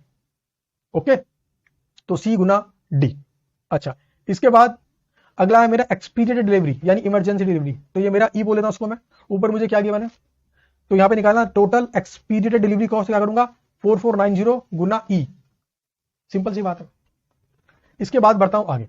इसके बाद मुझे गिवन है एवरेज नंबर ऑफ शर्ट्स पर शर्ट और एवरेज सेलिंग प्राइस पर शर्ट। जरा ध्यान देना, ये मुझे क्या गिवन है? Average number of shirts. तो ये बेसिकली क्या है मेरा? दिस इज माई यूनिट्स, इसको मैं कहता हूं एफ। और ध्यान देना, ये यहां पे लिखा है पर शर्ट, बट यहां पर ये पर शर्ट नहीं है, पर ऑर्डर है। ये टाइपिंग मिस्टेक है, आईसीआई के अंदर टाइपिंग मिस्टेक है। एवरेज नंबर ऑफ शर्ट पर ऑर्डर। तो मुझे एक बात बताओ, यहां पे गिवन है एवरेज नंबर ऑफ शर्ट्स पर ऑर्डर, और यहां पे गिवन है नंबर ऑफ परचेज ऑर्डर। तो क्या इन दोनों इंफॉर्मेशन का इस्तेमाल करके मैं कितने यूनिट्स बेचिए निकाल सकता हूं? तो एफ गुना ए करने पे क्या आ जाएगा? Total number of units. F गुना ए करने पे क्या आ जाएगा? Total number of units. Okay, फिर मुझे गिवन है average selling price per unit. ये क्या है मेरा? Selling price per unit. ऊपर क्या गिवन था मुझे? ऊपर मुझे गिवन था लिस्टेड प्राइस। अब जरा ध्यान देना, कितना लिस्टेड प्राइस है मेरा? यह है मेरा 1000 रुपए, बट नीचे क्या गिवन है? मुझे गिवन है एवरेज सेलिंग प्राइस। तो ये बेसिकली क्या है मेरा? This is my actual selling price, यानी आपने डिस्काउंट कितना? 700 को बेचा इसको, 800 को इसको, 900 को इसको और 950 का इसको। तो मैं अगर आपसे सिंपल सी बात करूं, मैं बोल रहा हूं प्रॉफिट निकालने के लिए, तो पहले मैं क्या निकालूंगा? पहले मैं निकालूंगा यूनिट्स। यूनिट्स कैसे निकालूंगा? तो भाई information number F multiplied by information number A. तो जब मैं एफ गुना ए कर दूंगा क्या आ जाएंगे मेरी यूनिट्स। उसके बाद सेलिंग प्राइस पर यूनिट, इसको मैं बोलता हूं ई एफ के बाद जी। तो जी मेरा क्या है, सेलिंग प्राइस पर यूनिट। बात आगे समझ में, यूनिट्स गुना सेलिंग प्राइस करने में क्या आ जाएगा, टोटल सेल्स। बताओ यहां तक कुछ डिफिकल्ट है भाई। एफ गुना ए करूंगा तो क्या आ जाएगा मेरा, टोटल नंबर ऑफ यूनिट्स, और यूनिट्स को मल्टीप्लाई कर दूंगा with selling price per unit, क्या आ जाएगा मेरा, टोटल सेल्स। अच्छा, इसमें से मुझे क्या करनी है, माइनस सारी की सारी कॉस्ट। तो सबसे पहले करता हूं माइनस परचेज कॉस्ट, जो कि मेरी कितनी है, 600 रुपए पर यूनिट। तो ध्यान देना, अगेन 600 रुपए पर यूनिट। तो मैं क्या करूंगा यहां पर 600 गुना यूनिट्स। यूनिट्स मेरी कहां पर है, तो यूनिट्स मैंने ये निकाल रखी, यह है मेरी यूनिट्स। मैं आपको आंसर समझा रहा हूं। तो 600 गुना यूनिट्स, फिर मुझे कौन से खर्चे करने हैं माइनस, मुझे करने हैं ये 4 खर्चे माइनस, 2 तो ये वाले और 2 ये वाले। अच्छा, कैसे निकालें टोटल कॉस्ट, ये मैंने आपको बता ही दिया। तो आइए आपको मैं एक बार आंसर वेरीफाई करवा देता हूं इसका।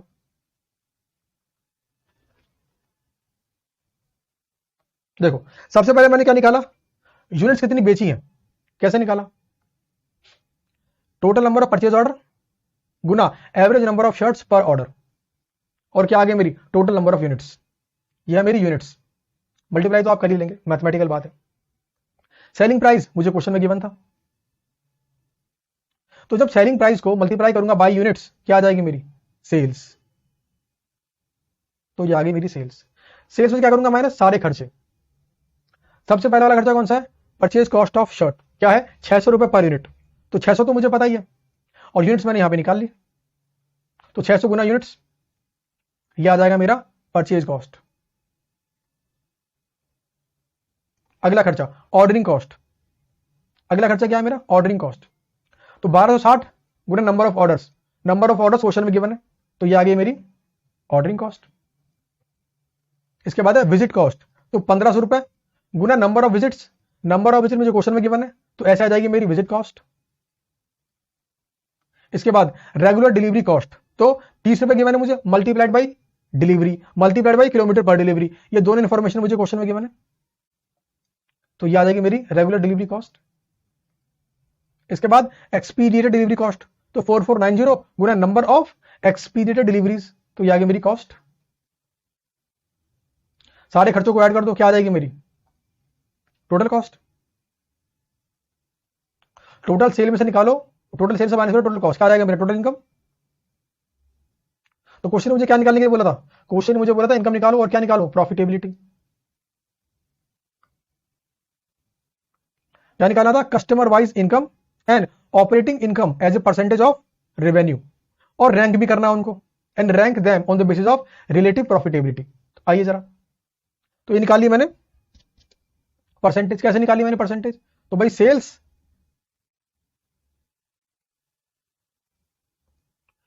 इनकम डिवाइड बाय सेल्स गुना 100, तो ये आ गया मेरा कितना परसेंट सेल्स पे कमा रहे हैं हम। आइए रैंक देता हूं, रैंक जो सबसे ज्यादा कमा रहा है ये कमा रहा है रैंक 1, इसके बाद रैंक 2, इसके बाद रैंक 3, इसके बाद रैंक 4। तो रैंक दे दिया मैंने। तो लो जी, क्वेश्चन नंबर 2 का ए पार्ट हो गया सॉल्व।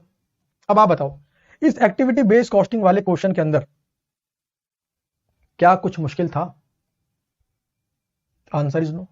चलिए इसके बाद बढ़ते हैं आगे, और इसके बाद करते हैं क्वेश्चन नंबर 2 का बी पार्ट। और क्वेश्चन नंबर 2 का बी पार्ट एक सिमिलर क्वेश्चन है जो आपने ऑलरेडी क्लासेस में किया हुआ है ऑलरेडी। क्वेश्चन नंबर 2 का B part, star airlines operate a single craft of 180 seats capacity between city ND and GA and average normal occupancy is estimated at 70% per flight। तो 180 का निकाल लूं अगर 70%, 180 कैपेसिटी है, ऑक्यूपाई कितने हो रहे हैं 70%। तो अगर मैं निकालूं 180 का 70% कितना आ गया मेरा 126, यानी 126 पैसेंजर्स ट्रेवल कर रहे हैं। कहता है जी वन वे फेयर कितना है 12,500। अच्छा जी, वन वे फेयर है मेरा 12,500। Okay, the cost of operation of the flight as collected by an expert analyst are. सबसे पहला मैं गिवन है फ्यूल कॉस्ट, और क्वेश्चन ने खुद से बता दिया वेरिएबल। कितनी है 2,28,000 पर फ्लाइट। उसके बाद है food served on flight from ND to GA 270 per passenger. ये कौन सा खर्चा है variable, because it is dependent on number of passengers. और क्या लिखा है ब्रैकेट के अंदर, नो चार्ज टू पैसेंजर, मतलब पैसेंजर से ये खाना खिलाने का अलग से कोई पैसा हम नहीं लेते हैं। ओके, फिर गिवन है commission paid to travel agent all tickets booking through agent. हमें कमीशन देना पड़ रहा है 7.5% ऑफ फेयर, यानी जो भी हमारा रेवेन्यू होगा उसका 7.5% देना पड़ रहा है हमें कमीशन। ये भी क्या है हमारा वेरिएबल। ये वेरिएबल मुझे बोल दिया और बाकी दो हमने निकाल लिया। इसके बाद बढ़ते हैं आगे। इसके बाद हमें गिवन है फिक्स कॉस्ट। क्वेश्चन ने मुंह से बोला फिक्स कॉस्ट। लैंडिंग चार्जेस 912 पर फ्लाइट है, सैलरीज पर फ्लाइट है 90,000। Note assume that fuel cost are unaffected by actual number of passengers on flight. कहने का मतलब है फ्यूल कॉस्ट हमारी सेम रहेगी चाहे फ्लाइट में 2 लोग हो या पूरी कैपेसिटी हो। Requirement number 1, calculate net operating income that star airlines makes पर फ्लाइट फ्रॉम एनडी टू जी। तो मुझे क्या निकालनी है, income. Very very simple. Income निकालने के लिए मैं क्या करूंगा, total revenue minus total variable cost minus fix cost. आइए निकालता हूं। तो टोटल रेवेन्यू कितने पैसेंजर्स हैं मेरे 126 पैसेंजर्स हैं, और मेरा फेयर कितना है, तो फेयर है मेरा 12,500। तो 126 का 12,500 से मल्टीप्लाई कर दिया तो ये आ गया मेरा 1575। This is my total revenue. क्या करूं, माइनस टोटल वेरिएबल कॉस्ट। पहला खर्चा क्या है, फ्यूल कॉस्ट, कितना 228।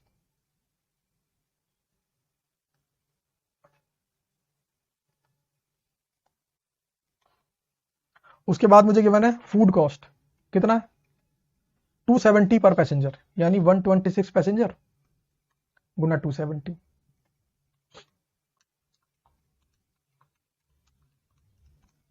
ये आ गया मेरा 34,020। इसके बाद है मेरा कमीशन, कितना 7.5% ऑफ रेवेन्यू। तो रेवेन्यू मेरे कितना है 1575, तो 1575 का 7.5%, तो ये आ गया मेरा 118125। इसमें से करेंगे माइनस टोटल फिक्स कॉस्ट। आप चाहो तो यहाँ पे निकाल सकते हो कंट्रीब्यूशन। फिक्स कॉस्ट मेरी क्या है, लैंडिंग चार्जेस कितना 912। उसके बाद है सैलरीज क्रू की कितनी 90,000। आइए निकाल लेता हूं इनकम। तो भाई 1575 माइनस 228 माइनस 34,020 माइनस 118125 माइनस 912 और माइनस 90। तो ये आ गया मेरा 192855। दिस इज माई इनकम पर फ्लाइट। रिक्वायरमेंट नंबर 1 का आंसर था ये। रिक्वायरमेंट नंबर 2 की बात करते हैं। कहता है star airline expect that it occupancy will increase to 144 per flight if fare is reduced. अगर हम किराया कम कर दें तो नंबर ऑफ पैसेंजर बढ़ जाएंगे। Advise whether this proposal should be implemented और नॉट। आइए जरा, हमें अगर फायदा होगा तो कर लेंगे। तो ध्यान देना, अब क्या करेंगे, ये पूरा मिटा देता हूं। अब कितने हो जाएंगे मेरे पैसेंजर्स, मेरे पैसेंजर हो जाएंगे 144 और फेयर मेरा 11,670। तो 144 गुना 11,670 कितना आ गया 1680 480। अच्छा फ्यूल तो मेरा सेम रहेगा कितना 228। आपकी मन मारोगे सर ये वेरिएबल है फिर भी सेम क्यों है, तो भाई क्वेश्चन ने बोला है, जरा मैं आपको दिखा देता हूं। ये नोट पढ़ो, fuel cost will remain same. तो ये है मेरा फ्यूल। फिर बात करते हैं फूड की।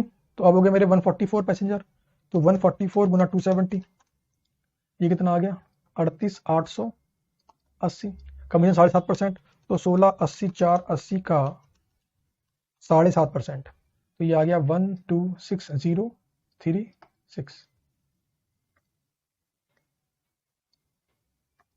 और फिक्स कॉस्ट तो मेरी सेम रहेगी।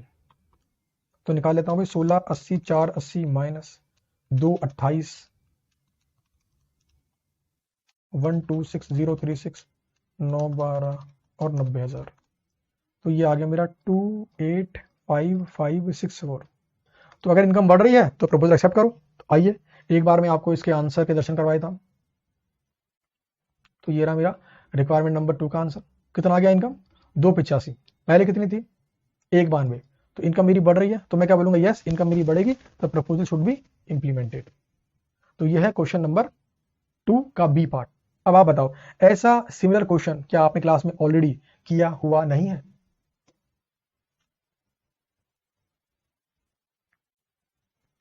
ऐसा क्वेश्चन आपने क्लास में ऑलरेडी किया हुआ है। चलिए इसके बाद बढ़ते हैं आगे।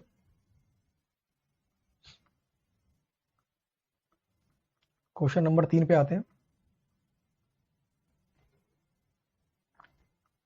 Question number 3 conceptual question. Question number 3 is very conceptual question. चलिए जी, क्वेश्चन नंबर 3 का ए पार्ट करते हैं। क्वेश्चन नंबर 3 का ए पार्ट, आइए पढ़ते हैं रिक्वायरमेंट। रिक्वायरमेंट इसकी है, calculate the profit of the company when factory works at 60%, 70% and 90% capacity level.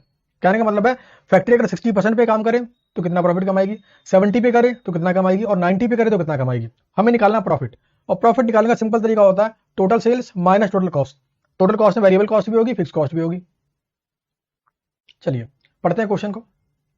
A factory is currently working at 60% capacity and produces 12,000 units of a product. अभी 60% पे काम कर रहे हैं और कितना बना रहे हैं? 12,000। और क्वेश्चन ने मुझे क्या बोला? क्वेश्चन ने मुझे बोला है 60%, 70% और 90% पे निकालो प्रॉफिट। 60, 70, 90। तो 60 का मतलब है, ध्यान देना, 60 का मतलब है 12,000 यूनिट्स। तो 70 मतलब क्या? तो 12,000 डिवाइड बाय 60% गुना में 70%। तो 70 का मतलब है 14,000 यूनिट्स डिवाइड बाय 70% गुना 90%। तो 90 का मतलब है 18,000 यूनिट्स। यस। इसके बाद बढ़ते हैं आगे।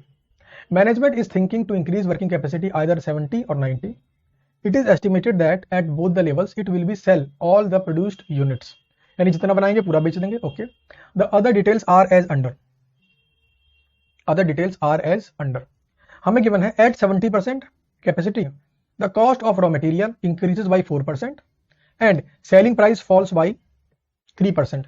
यानी direct material cost per unit and selling price per unit पे चेंज आएगा 70% पर। फिर कहता है at 90% the cost of raw material increase by 5%, यानी फर्क आएगा इसमें और फर्क आएगा सेलिंग प्राइस पर यूनिट में। ओके। फिर कहता है at 60% product cost is 360 and it is sold at 400। तो ध्यान देना, अभी 60% पर अगर मैं बात करूं 60% पर तो सेलिंग प्राइस कितना है मेरा? 400। ये गिवन है 400 रुपए। 70 पे क्या होगा? 3% कम हो जाएगा, यानी 400 माइनस 3%, ये ना सेलिंग प्राइस फॉल बाई 3%।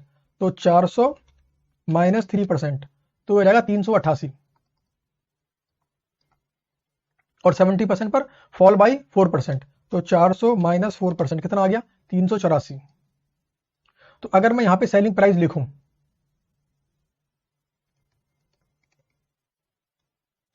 तो 60 पे कितना?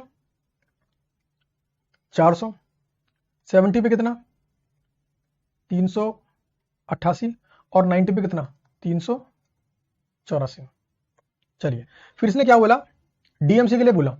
तो 360 का ब्रेकअप मुझे यहां की बने। मटेरियल है 200 रुपए, लेबर है 60 रुपए। ओके, तो इसकी अभी डीएमसी कितनी है? डीएमसी, तो डीएमसी अभी है 200 रुपए पर यूनिट। कहां से निकली? यहां से निकली। अच्छा, at 70% DMC will increase by 4%। तो 200 में ऐड कर दो 4%, तो यह आ जाएगा 208। 90 पर ऐड करो 5%, तो 200 में ऐड कर दो 5%, हो जाएगा 210। तो मेरा डीएमसी पर यूनिट अभी कितना है? 200, यहां पर 208 और यहां पर 210। ओके, इसके बाद बढ़ते हैं आगे। Labour cost 60 rupees, okay. इसके बाद नीचे और इंफॉर्मेशन है, additional advertising cost 20,000 is to be incurred for selling the product above 80% capacity, okay. ये बेसिकली क्या है मेरा, ये मेरा एडिशनल फिक्स कॉस्ट है।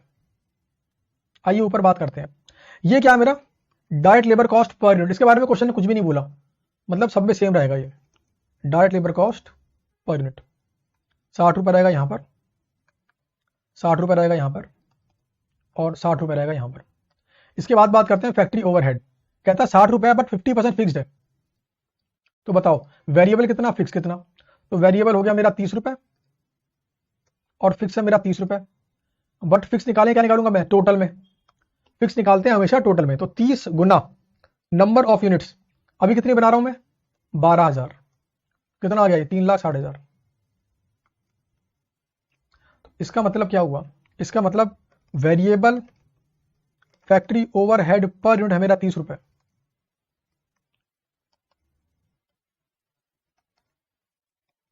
और मेरा फिक्स्ड फैक्ट्री ओवरहेड है 3,60,000 रुपये।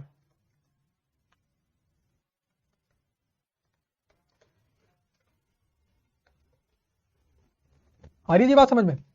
मैंने फिक्स को मल्टीप्लाई करा विद करंट यूनिट्स, ये हमारा कॉन्सेप्ट है। इसके बाद बढ़ते हैं आगे, एडमिन एंड सेलिंग 40 रुपीज है, 60% फिक्स है, यानी वेरिएबल कितना, तो 40 का 40%, तो 16 रुपये वेरिएबल है, और फिक्स कितना, तो 40 का 60%, यानी 24 multiplied by number of units, कितनी है मेरी नंबर ऑफ यूनिट्स, 12,000।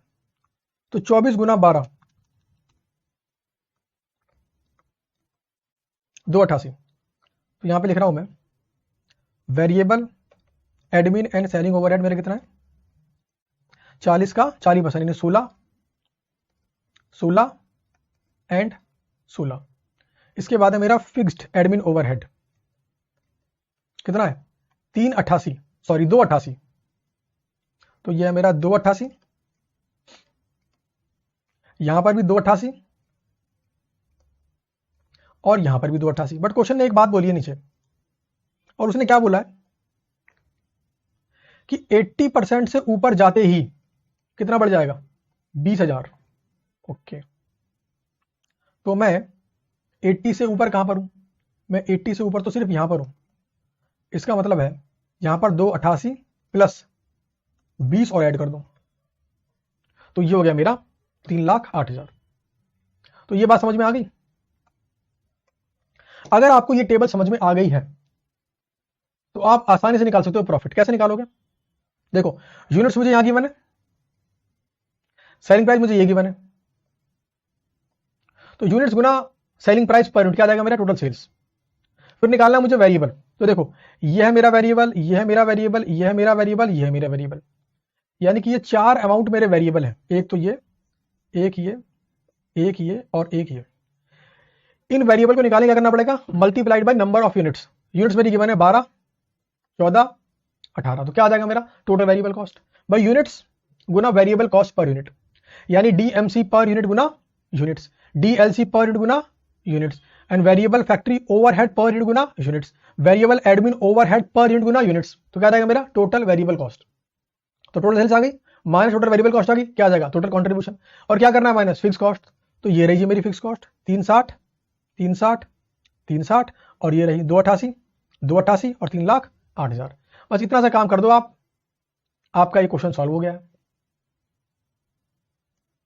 तो देखिए जो टेबल आपको मैंने बना के दिखाई वो प्रॉपरली मैंने यहां पर आंसर में बना के दे रखी है, वर्किंग नोट का पार्ट है,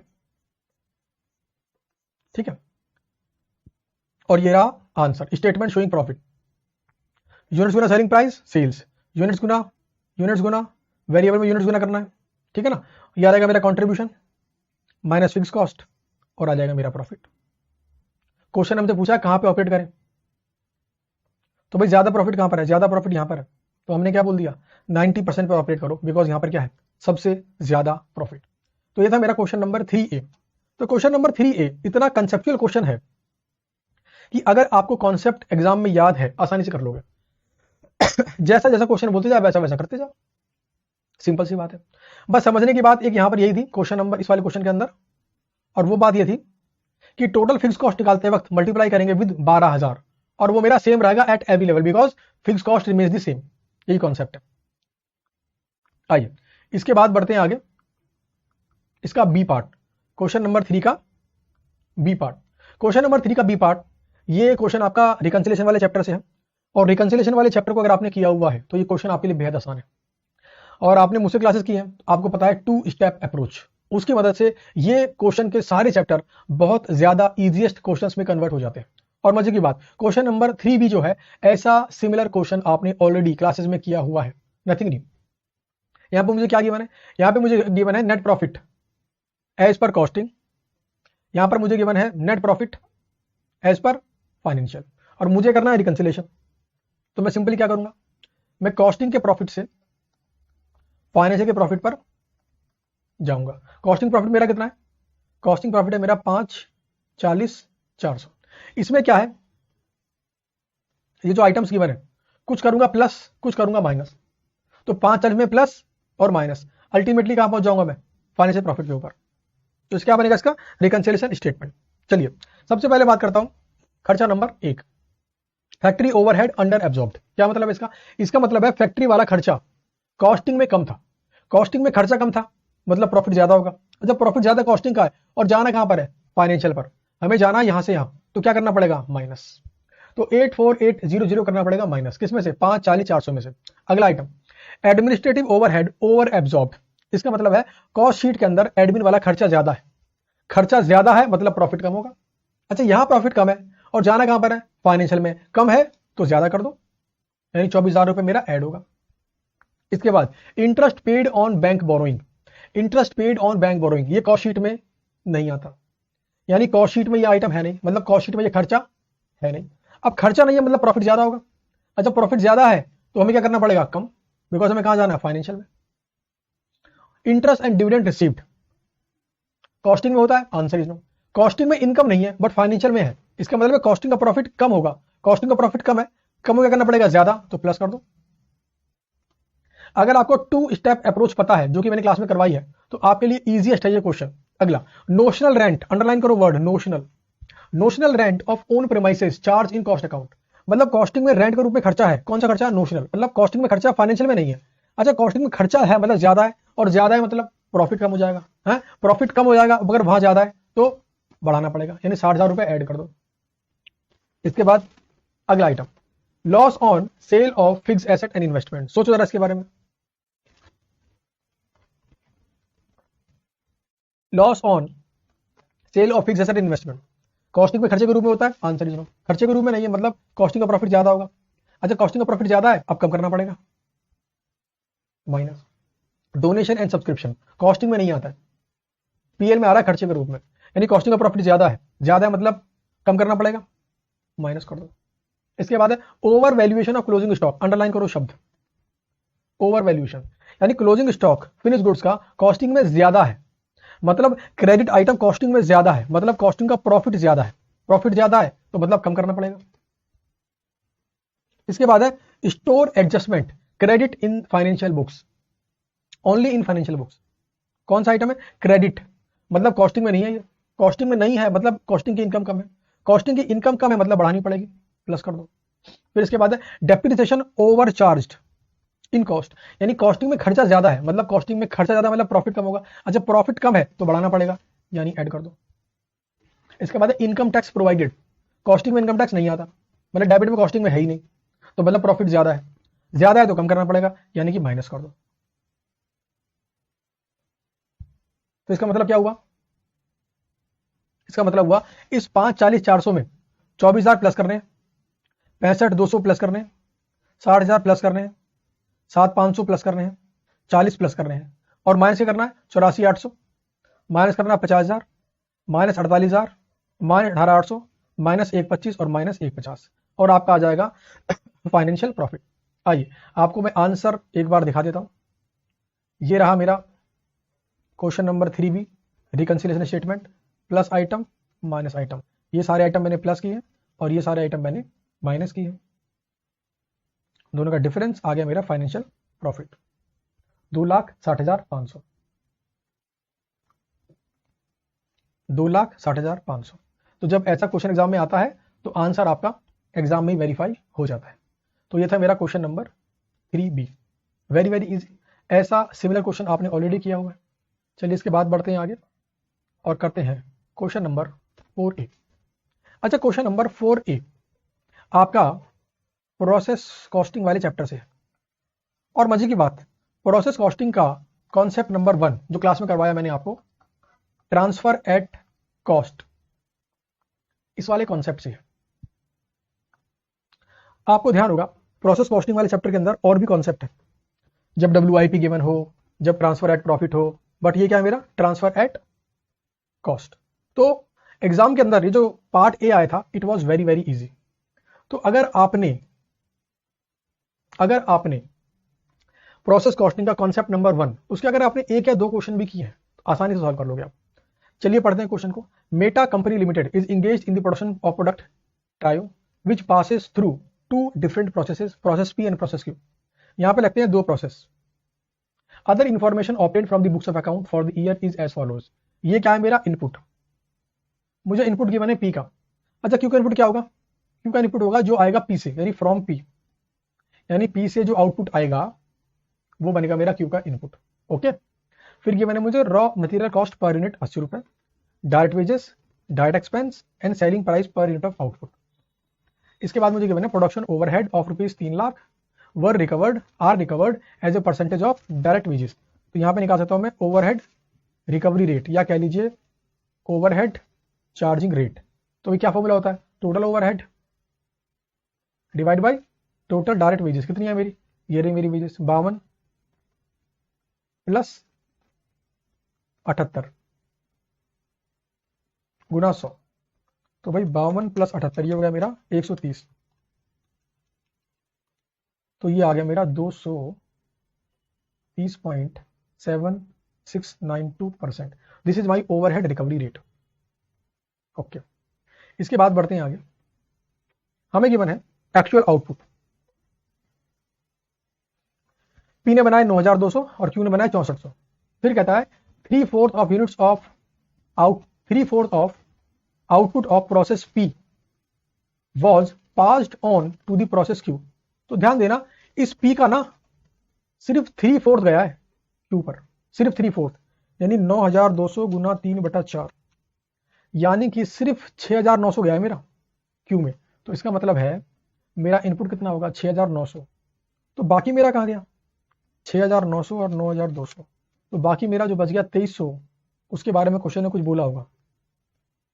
तो कहता है द बैलेंस वॉज सोल्ड। इसका मतलब ये कहाँ जाएगा मेरा? फिनिश गुड्स अकाउंट में। Balance was sold and entire output of Q was sold, यानी पूरे 6400 बेच दिए इसके। Okay, management and selling expenses during the year कितने थे? 170। ये क्या है मेरा?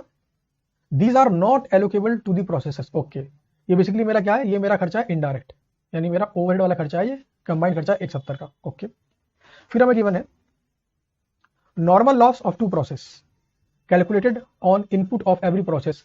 नॉर्मल लॉस P का कितना है? 6%, Q कितना? 10%। फिर कहता है loss of process P was sold at 5 rupees per unit and Q 8 rupees per unit. ये बेसिकली क्या मेरा? This is my scrap value, यानी कबाड़ी वाले को जब बेचूंगा मैं तो ये इतने का बिकेगा। ये मेरी स्क्रैप वैल्यू है, ठीक है ना। P and Q are not responsibility centres. देखो इस लाइन का हमारे आंसर पे कुछ खास इंपैक्ट तो पड़ता नहीं।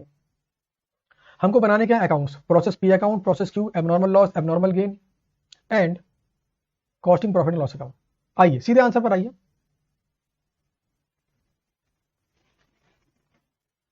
Question number 4A। ध्यान देना, आपने मुझसे क्लासेस की हैं तो आपको पता होगा क्लास के अंदर कॉन्सेप्ट नंबर 1 के क्वेश्चन सॉल्व करने के लिए मैं बनवाता हूं स्टेटमेंट शोइंग डिजायर्ड इन्फॉर्मेशन। और अगर आपने ये वाली स्टेटमेंट बना ली तो आप एग्जाम के अंदर आसानी से पूरे के पूरे क्वेश्चन को कर लेंगे। बेसिकली ये ट्रिक स्टेटमेंट है।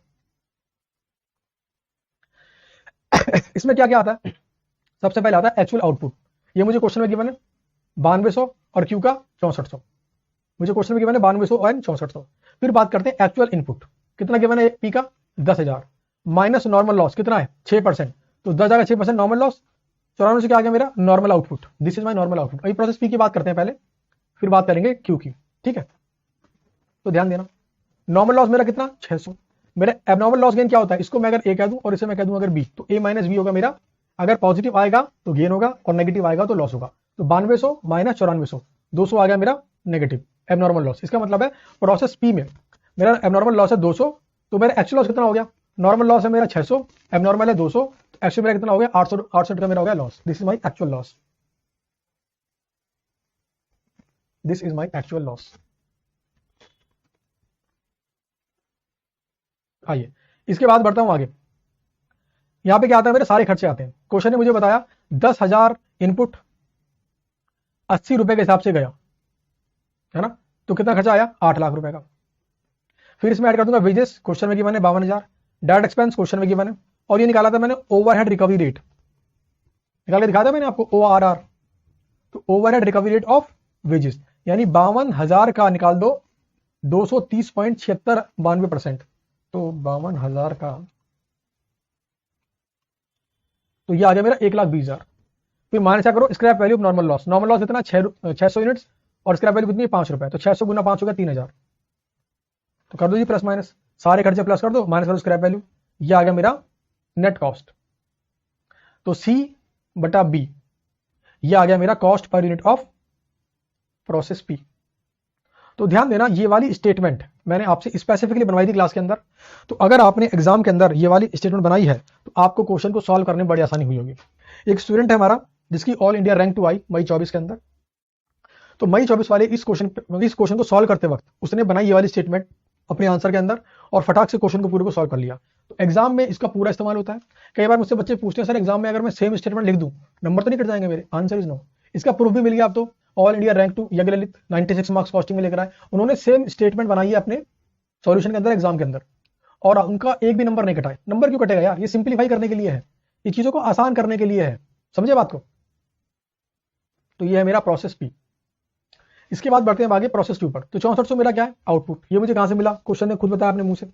अब जरा ध्यान देना, मेरा इनपुट 9200 कितना होगा 3/4, क्वेश्चन ने क्या बोला था ओनली 3/4, तो 9200 का 3/4 कितना 6900 माइनस नॉर्मल लॉस 10%, यह क्या आ गया मेरा नॉर्मल आउटपुट। यह है नॉर्मल लॉस, ए माइनस बी कर दो, आ रहा है पॉजिटिव एबनॉर्मल गेन, और यह आ गया मेरा एक्चुअल लॉस। इसके बाद बात करेंगे इनपुट कॉस्ट की। तो ध्यान देना, ये 6900 कहां से आए, ये आए from process P. Process P की मेरी कॉस्ट पर यूनिट कितनी है, तो वो है मेरी 104, तो यानी कि 6900 गुना 104, ये क्या आ गया मेरा टोटल इनपुट कॉस्ट 6900 आए 78, ये खर्चा क्वेश्चन में गिवन है, ये खर्चा क्वेश्चन में गिवन है, ये खर्चा मैंने खुद से निकाल दिया। Overhead recovery rate minus scrap value of normal loss, तो नॉर्मल लॉस है मेरा ये मल्टीप्लाइड बाई स्क्रैप वैल्यू 8 रुपए, तो ये होगी स्क्रैप वैल्यू। ये आ गई नेट कॉस्ट, तो सी बटा बी, ये रहा मेरा बी और ये रहा मेरा सी, तो ये आ गया मेरा कॉस्ट पर यूनिट। बन गई मेरी स्टेटमेंट और मैंने यहां पे निकाल लिया आपका नॉर्मल लॉस कितना, एबनॉर्मल लॉस कितना, एबनॉर्मल गेन कितना, कॉस्ट पर यूनिट कितना, टोटल कॉस्ट कितना, आउटपुट कितना, इनपुट कितना, सब कुछ निकाल लिया। यानी कि अगर आपने एग्जाम के अंदर ये वाली स्टेटमेंट बना ली है तो अब इसके बाद process account, normal loss account, abnormal loss account, abnormal gain account, finish goods account, costing profit loss account, सारे के सारे अकाउंट्स बनाना आपके लिए सिंपल है। आइए प्रोसेस पी अकाउंट की बात करते हैं। यूनिट्स 10,000, देखो पहले बात करता हूं यूनिट्स की, आपको मैं दिखाते हुए चलता हूं कहां से मैंने क्या क्या लिया। इसको पहले मिटा देता हूं,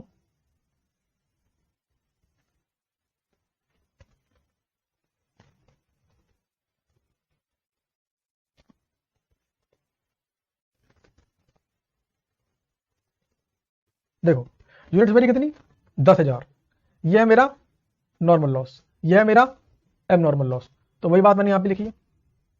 प्रोसेस पी की बात करता हूं, 10,000 है मेरा इनपुट, 600 है नॉर्मल लॉस, 200 है एबनॉर्मल लॉस। अब जरा ध्यान देना, जो मेरा आउटपुट है, जो मेरा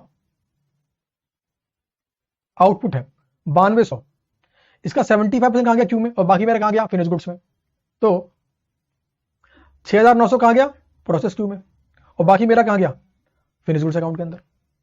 अब डेबिट में जो खर्चे आ रहे हैं ना आपके सारे के सारे, ये सारे के सारे खर्चे कहां से आ गए, इस स्टेटमेंट से आ गए। देखो ये रहा 8,52,000, 8,600, 1,20, स्क्रैप वैल्यू भी आगे देखो यहाँ पर -3000, तो यहाँ क्रेडिट साइड के अंदर। अब जो भी मेरी यूनिट्स है, अब ध्यान देना, चाहे वो मेरी एबनॉर्मल लॉस, चाहे मेरा ट्रांसफर टू नेक्स्ट प्रोसेस, चाहे finish goods, multiply with cost per unit, तो मल्टीप्लाई कर दो 104 से, तो ये आ जाएगा मेरा अमाउंट, बन गया मेरा process P account. Very very simple. ऐसे बनेगा मेरा प्रोसेस क्यू अकाउंट। सबसे पहले बात करते हैं इनपुट की। आइए जरा, इनपुट मेरा कितना 6900, नॉर्मल लॉस, एबनॉर्मल गेन, और आइए जरा पहले यहां पर आता हूं, units, normal loss, abnormal gain, सारा मैंने सेल किया, कहां चल जाएगा, फिर गुड्स अकाउंट। फिर बात करता हूं खर्चे की, तो खर्चे मेरे पूरे यहां पे लिखे हुए देखो, 7,17,600, 78, 11,100, 180, और ये जाएगा क्रेडिट साइड 5,520। तो देखो सेम कहानी मैंने यहां पे करी है, सेम खर्चे आ रहे हैं उठ के। अब बात करते हैं क्या अमाउंट आएगा यूनिट ट्रांसफर का और क्या अमाउंट आएगा नॉर्मल गेन का, तो multiply by cost per good unit 158। तो लो जी, बन गया मेरा प्रोसेस क्यू अकाउंट। तो भैया प्रोसेस पी, प्रोसेस क्यू, इसके बाद नॉर्मल, एबनॉर्मल, सारे के सारे अकाउंट आपके बन जाएंगे। आंसर मैंने इन प्रॉपर फॉर्मेट आपको दे रखा है, एक बार आप गो थ्रू करेंगे आसानी से बात समझ जाएंगे। आइए मैं आपको इस वाले क्वेश्चन के अंदर बस मेन बात बता दूं मैं, और वो मेन बात है मेरा नॉर्मल लॉस अकाउंट। बाकी आंसर आप आसानी से कर लोगे, मैं जानता हूं। नॉर्मल लॉस की मेन बात करता हूं, और नॉर्मल लॉस अकाउंट में मेन बात मुझे करनी है इसकी, बैंक वाले की। ये वाला पॉइंट मेन है, बाकी सारे पॉइंट सिंपल है। ये फिर कहां से आ रही है, from process account, as it is उठ के आ रही है। मुझे क्या बनाना है, मुझे बताना मेन बैंक वाला। बस एक खास बात है यहां पर, हम जब भी यूनिट्स एक्चुअल में सेल करते हैं ना, यूनिट्स एक्चुअल में सेल करते हैं, तो ध्यान देना नॉर्मल लॉस और actual loss whichever is lower, normal loss और actual loss whichever is lower. तो ध्यान देना जब मैं सेल की बात करूंगा ना यहां पर, तो देखो नॉर्मल मेरा कितना है, नॉर्मल मेरा कितना है 600, एक्चुअल मेरा कितना है 600, विच एवर इज लोअर, तो यहां बेचूंगा 600 यूनिट्स। नॉर्मल लॉस कितना है 690, एक्चुअल मेरा कितना है 500, तो यहां बेचूंगा 500 units, which ever is lower. तो 600 गुना 5 और 500 गुना 8, बस ये पॉइंट मेन था। नॉर्मल लॉस के अंदर में एक्चुअल यूनिट्स कितने की बेचूंगा, 600 गुना 5 और 500 गुना 8, तो ये वाला पॉइंट मेरा मेन था। इसके बाद क्वेश्चन नंबर 4A में कुछ भी नहीं बचा, आप आसानी से कर सकते हैं, बहुत आसानी से। सॉल्यूशन मैंने आपको दिया हुआ, एक बार आप गो थ्रू कर लेना। इस क्वेश्चन में कुछ है ही नहीं, बहुत आसान वाला ये क्वेश्चन है, क्वेश्चन नंबर 4A। आइए इसके बाद बढ़ते हैं आगे।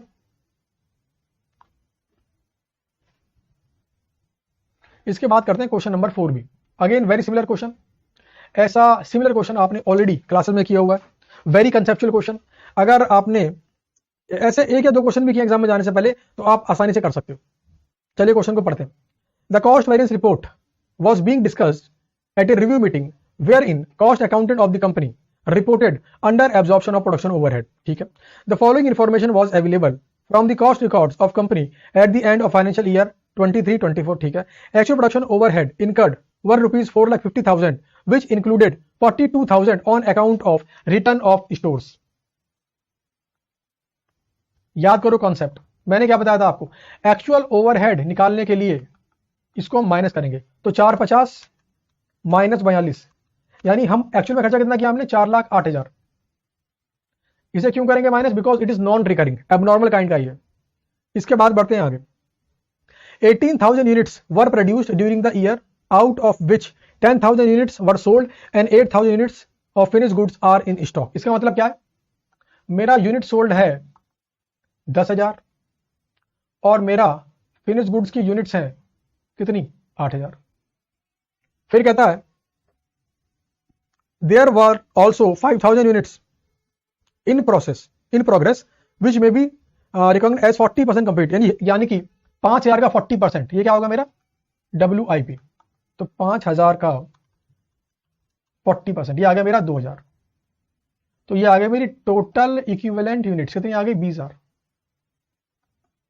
फिर कहता है मशीन आवर्स वर्कड है कितने 43,000। तो मैं अगर यहां पे निकालना चाहूं ओवरहेड रिकवर्ड, तो क्या करूंगा 43 गुना नीचे क्या बना rate, ABC limited absorb production overhead at a pre determined rate of 8 रुपए पर मशीन आवर, तो 43 गुना 8, यानी मैंने रिकवर किया 344। अब जरा मुझे बताओ आप, मैंने खर्च कितने करे 4,08,000, मैंने रिकवर कितने करे 344। इसका मतलब मेरी अंडर रिकवरी है कितने की? 64,000 रुपए की। यानी कि अंडर रिकवरी है कितने की? 64,000 रुपए की। क्वेश्चन क्या बोलता है इसके बाद? On investigation it has been found that 20% of under absorption of production overhead was due to defective planning. 20% क्या है मेरा? ड्यू टू डिफेक्टिव प्लानिंग, यानी 64,000 का 20% यानी 12,800 कहां जाएगा? कॉस्टिंग पीएल में। बाकी बचा 80% 51,200। इसके बारे में क्या बोलता है? Rest was attributable to normal increase, यानी इसको बांटूंगा मैं यूजिंग सप्लीमेंट्री रेट। और कैसे निकालते हैं वो? 51,200 divide by total equivalent units, और जो भी रेट आएगा यूनिट से मल्टीप्लाई कर देंगे। क्वेश्चन खत्म हो गया जी, आंसर भी खत्म हो गया। ये आइए आपको एक बार मैं आंसर दिखा देता हूं।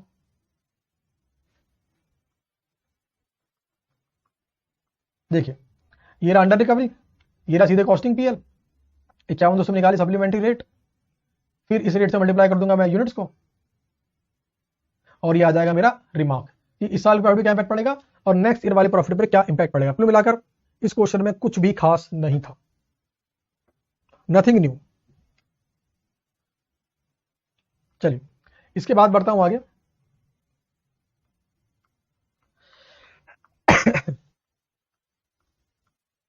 चलिए इसके बाद करेंगे क्वेश्चन नंबर 5 का ए पार्ट। क्वेश्चन नंबर 5 ए पार्ट, अगेन आपने क्वेश्चन ऑलरेडी क्लासेस में किया हुआ है, वेरी वेरी इजी। हमें क्या निकालनी है? हमें निकालनी है प्रॉफिट फॉरगोन, क्योंकि लेबर टर्नओवर हो रहा है यहां पर। क्या निकालना है हमें? Profit lost during the year. कहता है सेल्स कितनी है हमारी? सेल्स है हमारी ये, और पीवी रेशियो हमारा ये। तो क्या निकालूं? टोटल कंट्रीब्यूशन निकालूं क्या? तो 2 16 80,000 का निकाला मैंने 15%, तो ये आ गया मेरा 32 52 है ना कि 35।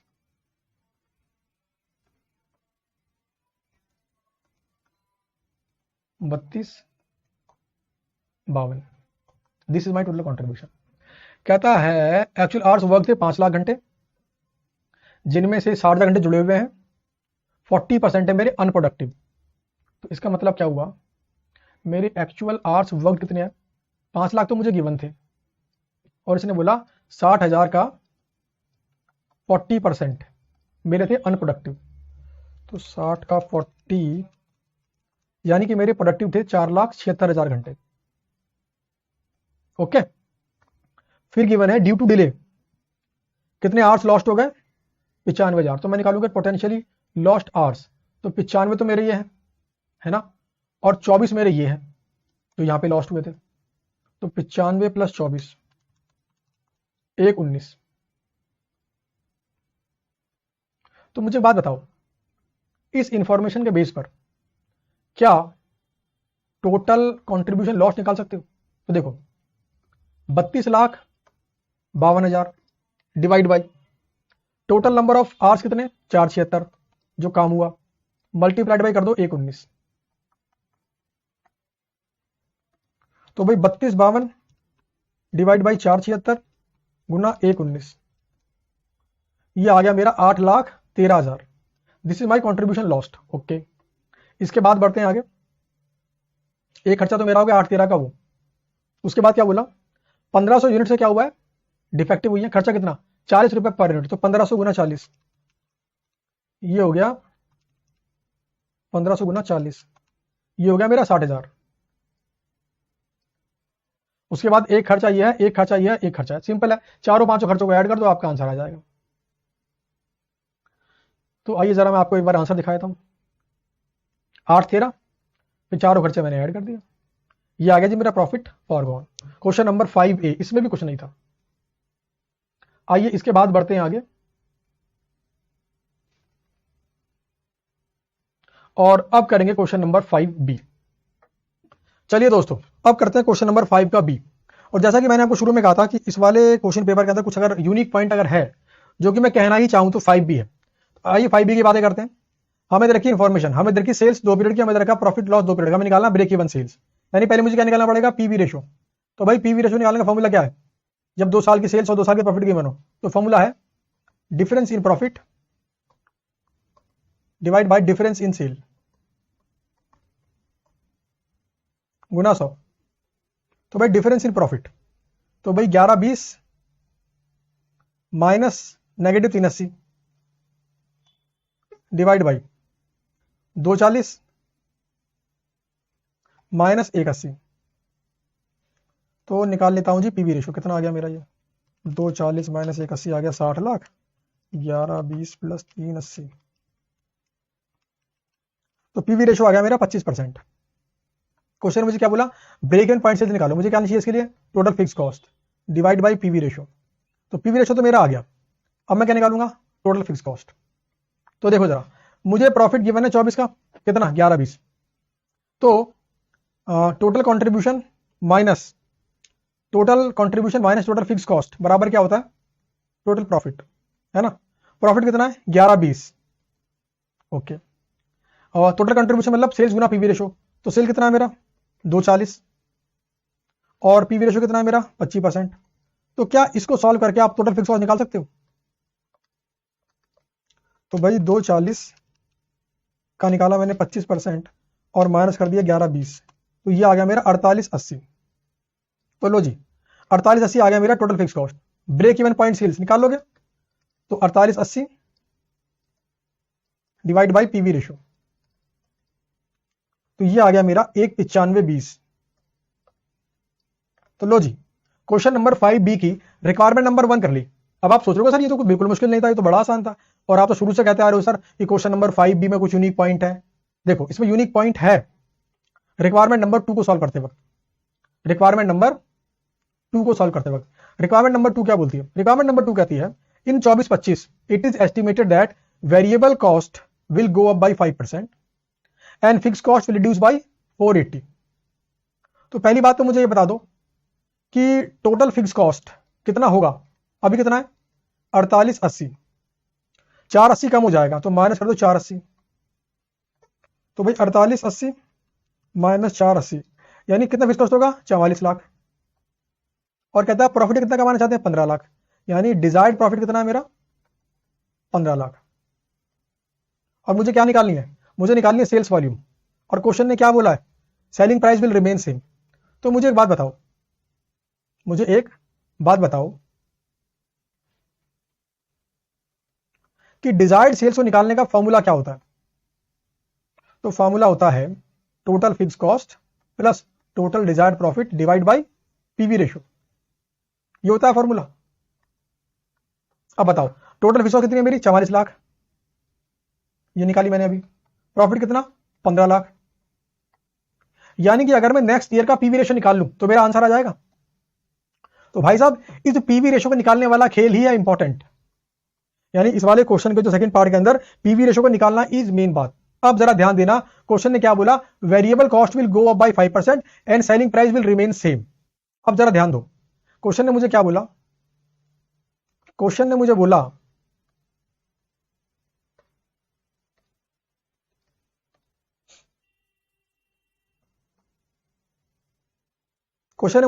सेलिंग प्राइस सेम रहेगा। तो ध्यान दीजिए, अगर मैं सेलिंग प्राइस को 100 रुपए मान लूं, अगर मैं सेलिंग प्राइस को 100 रुपए मान लूं तो मेरा कंट्रीब्यूशन कितना है, कंट्रीब्यूशन पर यूनिट। अभी निकाला था मैंने पीवी रेशो, तो 100 का 25% कितना आ गया 25, तो ये क्या हो जाएगा मेरा वेरिएबल कॉस्ट पर यूनिट कितना आ गया 75।